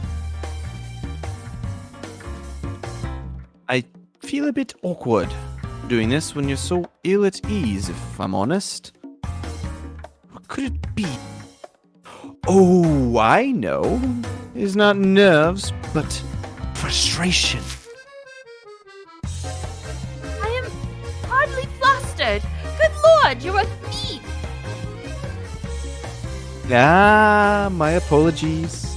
I only said it, hoping I was right. All right then. Calm down, my princess. And please, come with me. He led me to a bench in the park. Do you feel more comfortable now? I feel the same, if you must know. That's not the most endearing response, and yet there is something very endearing about the way you say it. Never had I been introduced to a walking contradiction like him. I chose not to point it out. I had no more desire to be cooed and toyed with. Are you ready, my princess? I am. Do your worst, you cur. How colorful. But, well, that's another one of your charms. Close your eyes, and remember you are not to open them until I finish counting. Ready? 10, 9, 8. I closed my eyes as fiercely as I could. Lupin kept counting, and as he did, I could tell from his voice that he was edging closer. Not only closer, but right before my face. My body grew tense. 7, 6, 5. A clinking sound disturbed the silence. The necklace. It had been placed around my neck with a certain consideration for me, though I was startled upon feeling it. It was colder than I expected. But I'm pleased to have it back. 4, 3, 2. The thief might have had to come close to return the necklace, but his voice right now was too close, even taking that into account. And he still had not removed his hands from my shoulders. Any closer, and I thought our noses might touch again. I wonder if I should... I'm curious. I'm going to open my eyes. I couldn't resist the urge any longer and opened my eyes. A pity. Though I did suspect you would succumb to my temptation. Oh! Lupin's grinning face was so close that I could feel his breath. And closer still that I could see my expression reflected in his eyes. That meant I could see too much for my liking. He was far, far too close. There are times when a huntress must show patience, lest she will never capture the rabbit she's been chasing. I have a very darling rabbit I like to catch, as it so happens. I wonder, Emily, if I should try stealing you for myself. Heart and all. Pardon? If it's yet to dawn on you, I'm a greedy man. What I want even more is for you to come chasing after me of your own free will. Then, not only your heart, but your eyes, cheeks, lips, and everything that makes you so beautiful would be mine as well. I was never aware that words could have such power until this moment. I'd almost be content to listen to him forever. Oh! No, Emily, stop it. Don't be a fool. That's enough of that. I pushed him away.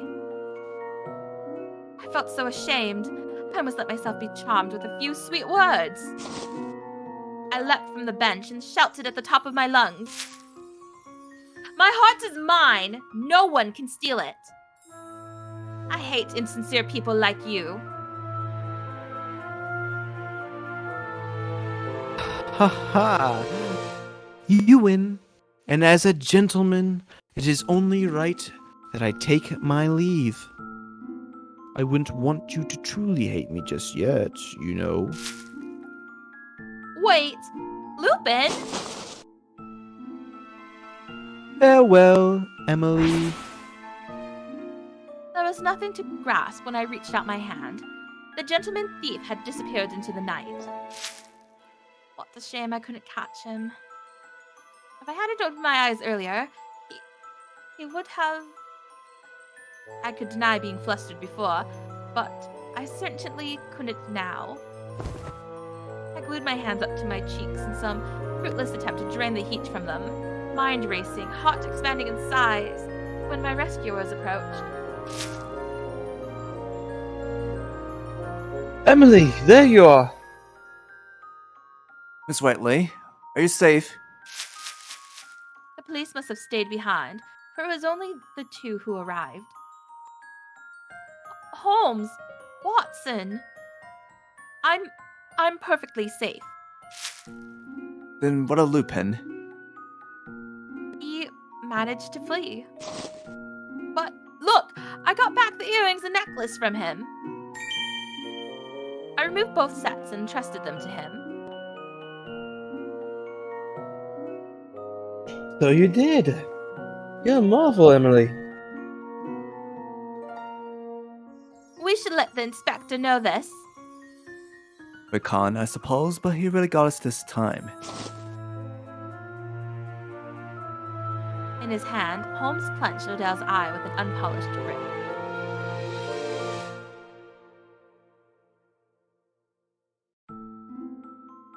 What do you mean?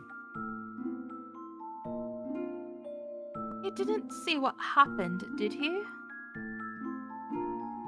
Holmes, listen. I didn't expect that would happen. He then vanished before I knew it, and...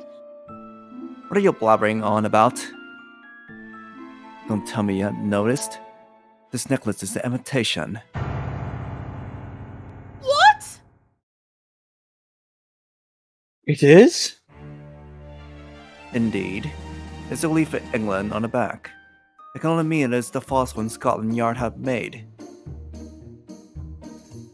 This is awful. No! Emily, what's wrong? How could this be after so much work?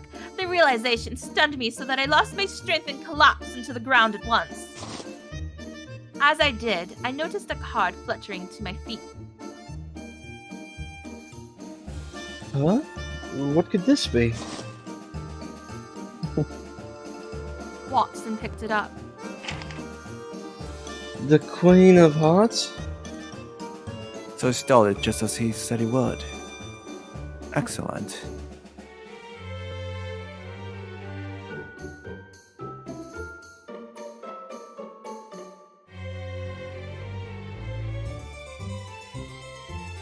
The loss is mine.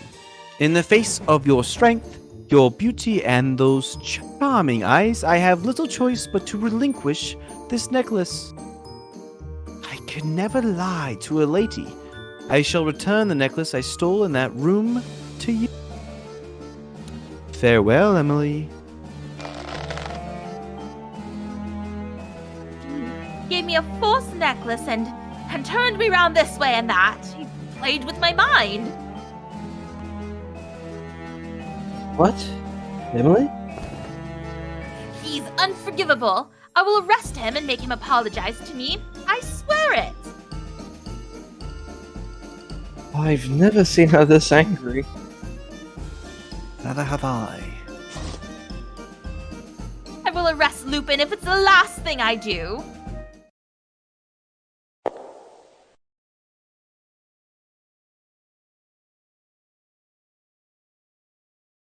The last thing you do, huh? She really is the most gallant princess I've ever met. I thought I was paying tribute to your bravery in my own way, but perhaps I might have overdone it. I wasn't expecting her to trust me with such sincerity. Ta-ta. I'm looking forward to seeing the three of you again. Those were his last words as he escaped into the darkness. After Lupin's departure, Holmes, Watson, and I stood in the park awaiting Pendleton's return. My lady, I returned Odil's tears to Mr. Ernest Phelps, per your request. Thank you very much, Pendleton. Pendleton came to collect us after I asked the police to call for him. I'd also asked him to return the earrings to the rightful owner before we departed. You don't look well. What happened? Except for the fact that you were whisked away by the gentleman thief. If you know why, don't ask me. It looks as though you've been through an experience far worse than one of my lectures. I'll spare you having to talk about it for now. Mr. Phelps was overjoyed upon receiving his earrings back, however. He intends to keep them close to his heart however he can. He lastly mentioned that he would like for you to visit his home at your convenience, so that he may thank you personally. I wonder if the nobleman's daughter is related to Mr. Phelps. I couldn't very well trust the tragic love story I've heard from Lupin, but that Mr. Phelps is pleased brought me relief all the same.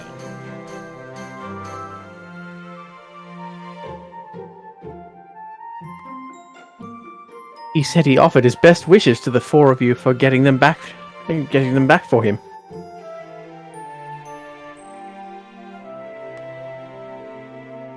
Four, he said.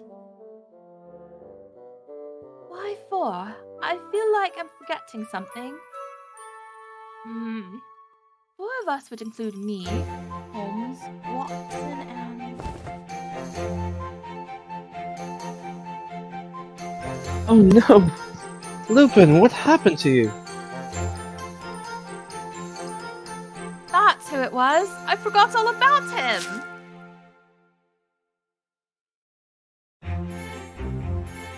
Lupin's hair was a mess, and his clothes were filthy with dirt.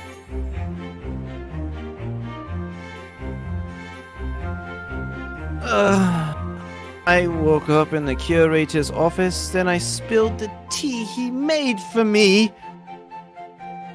So I decided to go through the museum to find all of you, only to be caught in a group that was very worked up about finding Lupin. I dropped my ring, tripped over on a few occasions, but at least I found you. It astounds me that you made it all here at all, Lupin. It's a waste that I've come after Lupin's theft. The case is already over. Oh, no, it isn't. We'll arrest him if it's the last thing we do. What? Why are you both so angry? Don't pay them any mind. They were both fooled by Lupin. Both of them? I didn't know Lupin possessed such cunning. I feel terrible for not being with you to help. You didn't feel any guilt, Lupin? Absolutely. This isn't your fault. This is all Lupin's fault. If you insist. The discussion moved along to how we were all going to get home, and it was decided that I would say my goodbyes to them and return to the carriage with my butler. Are you certain you'll be able to make your own way home, Lupin?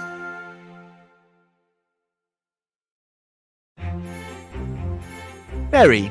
I live quite close to here. That's good. See you tomorrow then.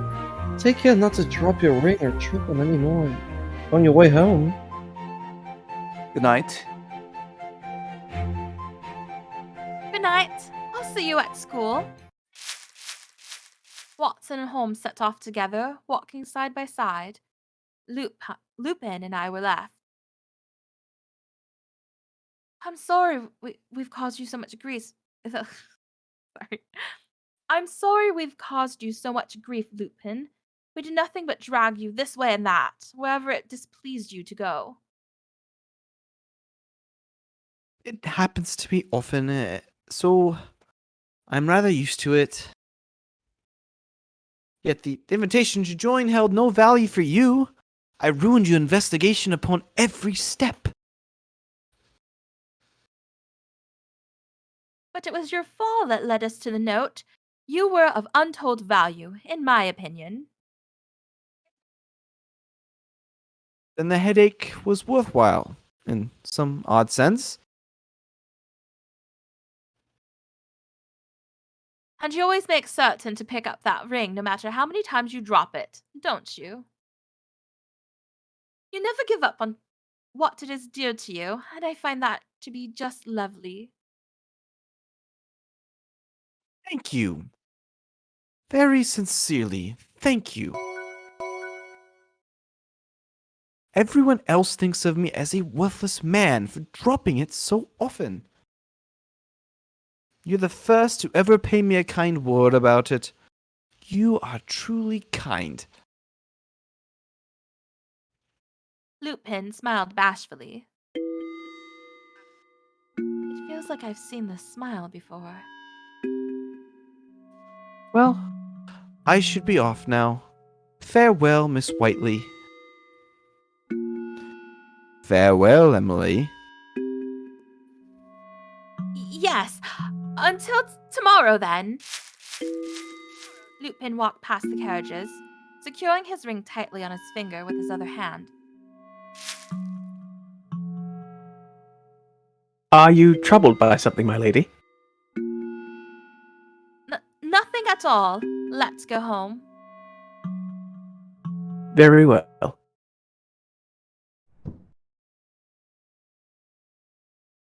It's quite a breathtaking necklace, no matter how many times you set eyes on it.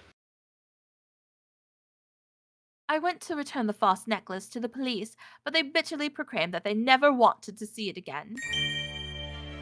I couldn't very well leave it without a home, so I chose to take it with me. I wonder if I'll be able to become a woman worthy of something this beautiful. One just like Mother. I placed my hand on her pendant. Could this be the start of you taking an interest in jewellery, my lady? If you don't mind my asking, Pendleton, were you carrying around something heavy elsewhere before you came to escort me home? What makes you ask?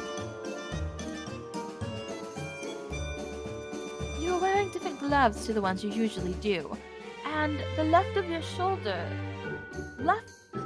the left shoulder of your jacket is wrinkled. You also have white powder at the tips of your boots. Did you carry something heavy in the house? You're blossoming into a fine detective, my lady. You see, we mistakenly ordered too much flour, so more was delivered to the mansion than expected. I helped to carry it inside and dirtied my gloves in the process. The ones I'm wearing now are a spare I keep on my person should they be needed. I see. It must be difficult to wash flour out of fabric. But the more flour we have, the more sweets we can make. Have you any thoughts? Fear not, my lady. I will be carefully managing your diet as I always do, regardless of the ingredients we have. As always. But I should have known. I was crestfallen by the response, a feeling which childishly lingered as I returned to my room. Her wit is to be commended. That was very observant. As it was my mistake also. I should have removed the lime from the Queen's house before my return. It might be time to give the rifle a better hiding place. The carriage won't do for much longer.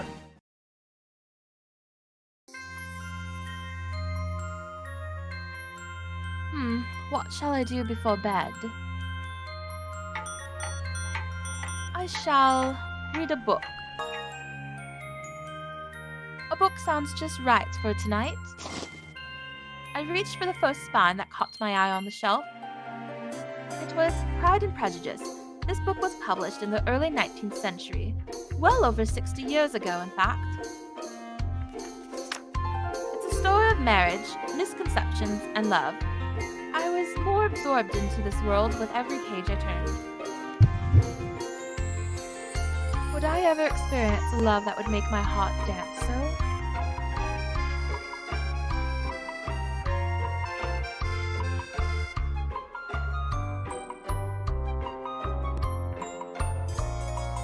Are you alright, my princess? It couldn't be. Why would Lupin come to mind now?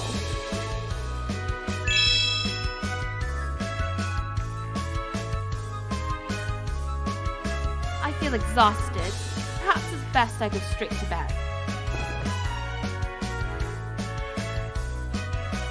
I stood from my chair and moved to my bed.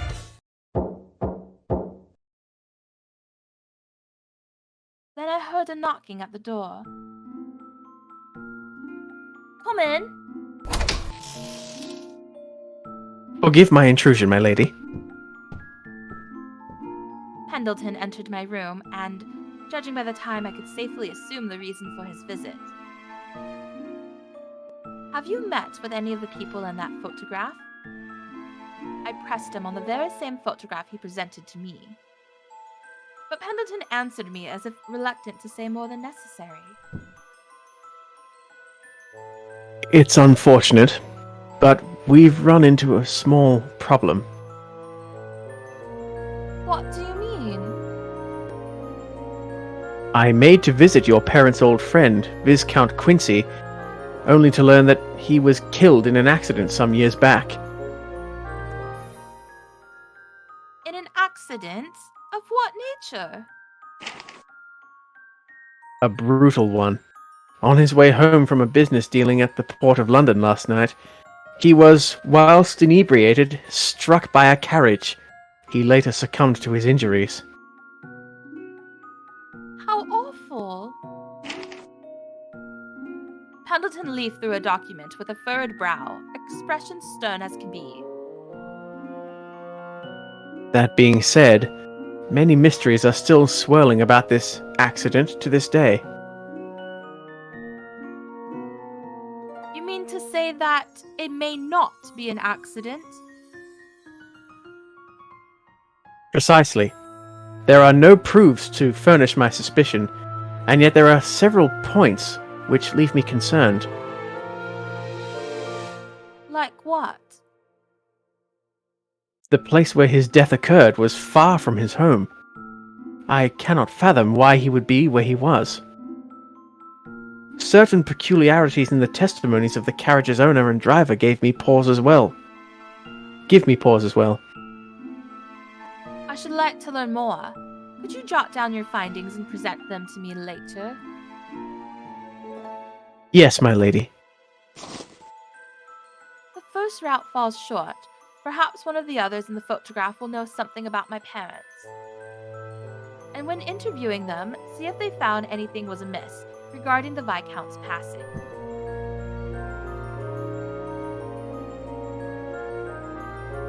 Of course, my lady. I'll get right to work contacting the next person.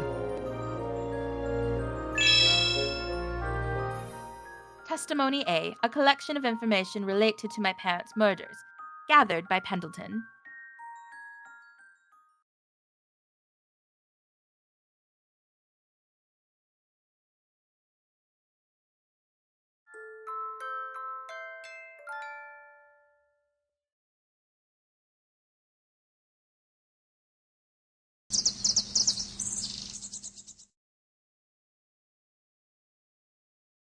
The morning was another pretty one for pleasantries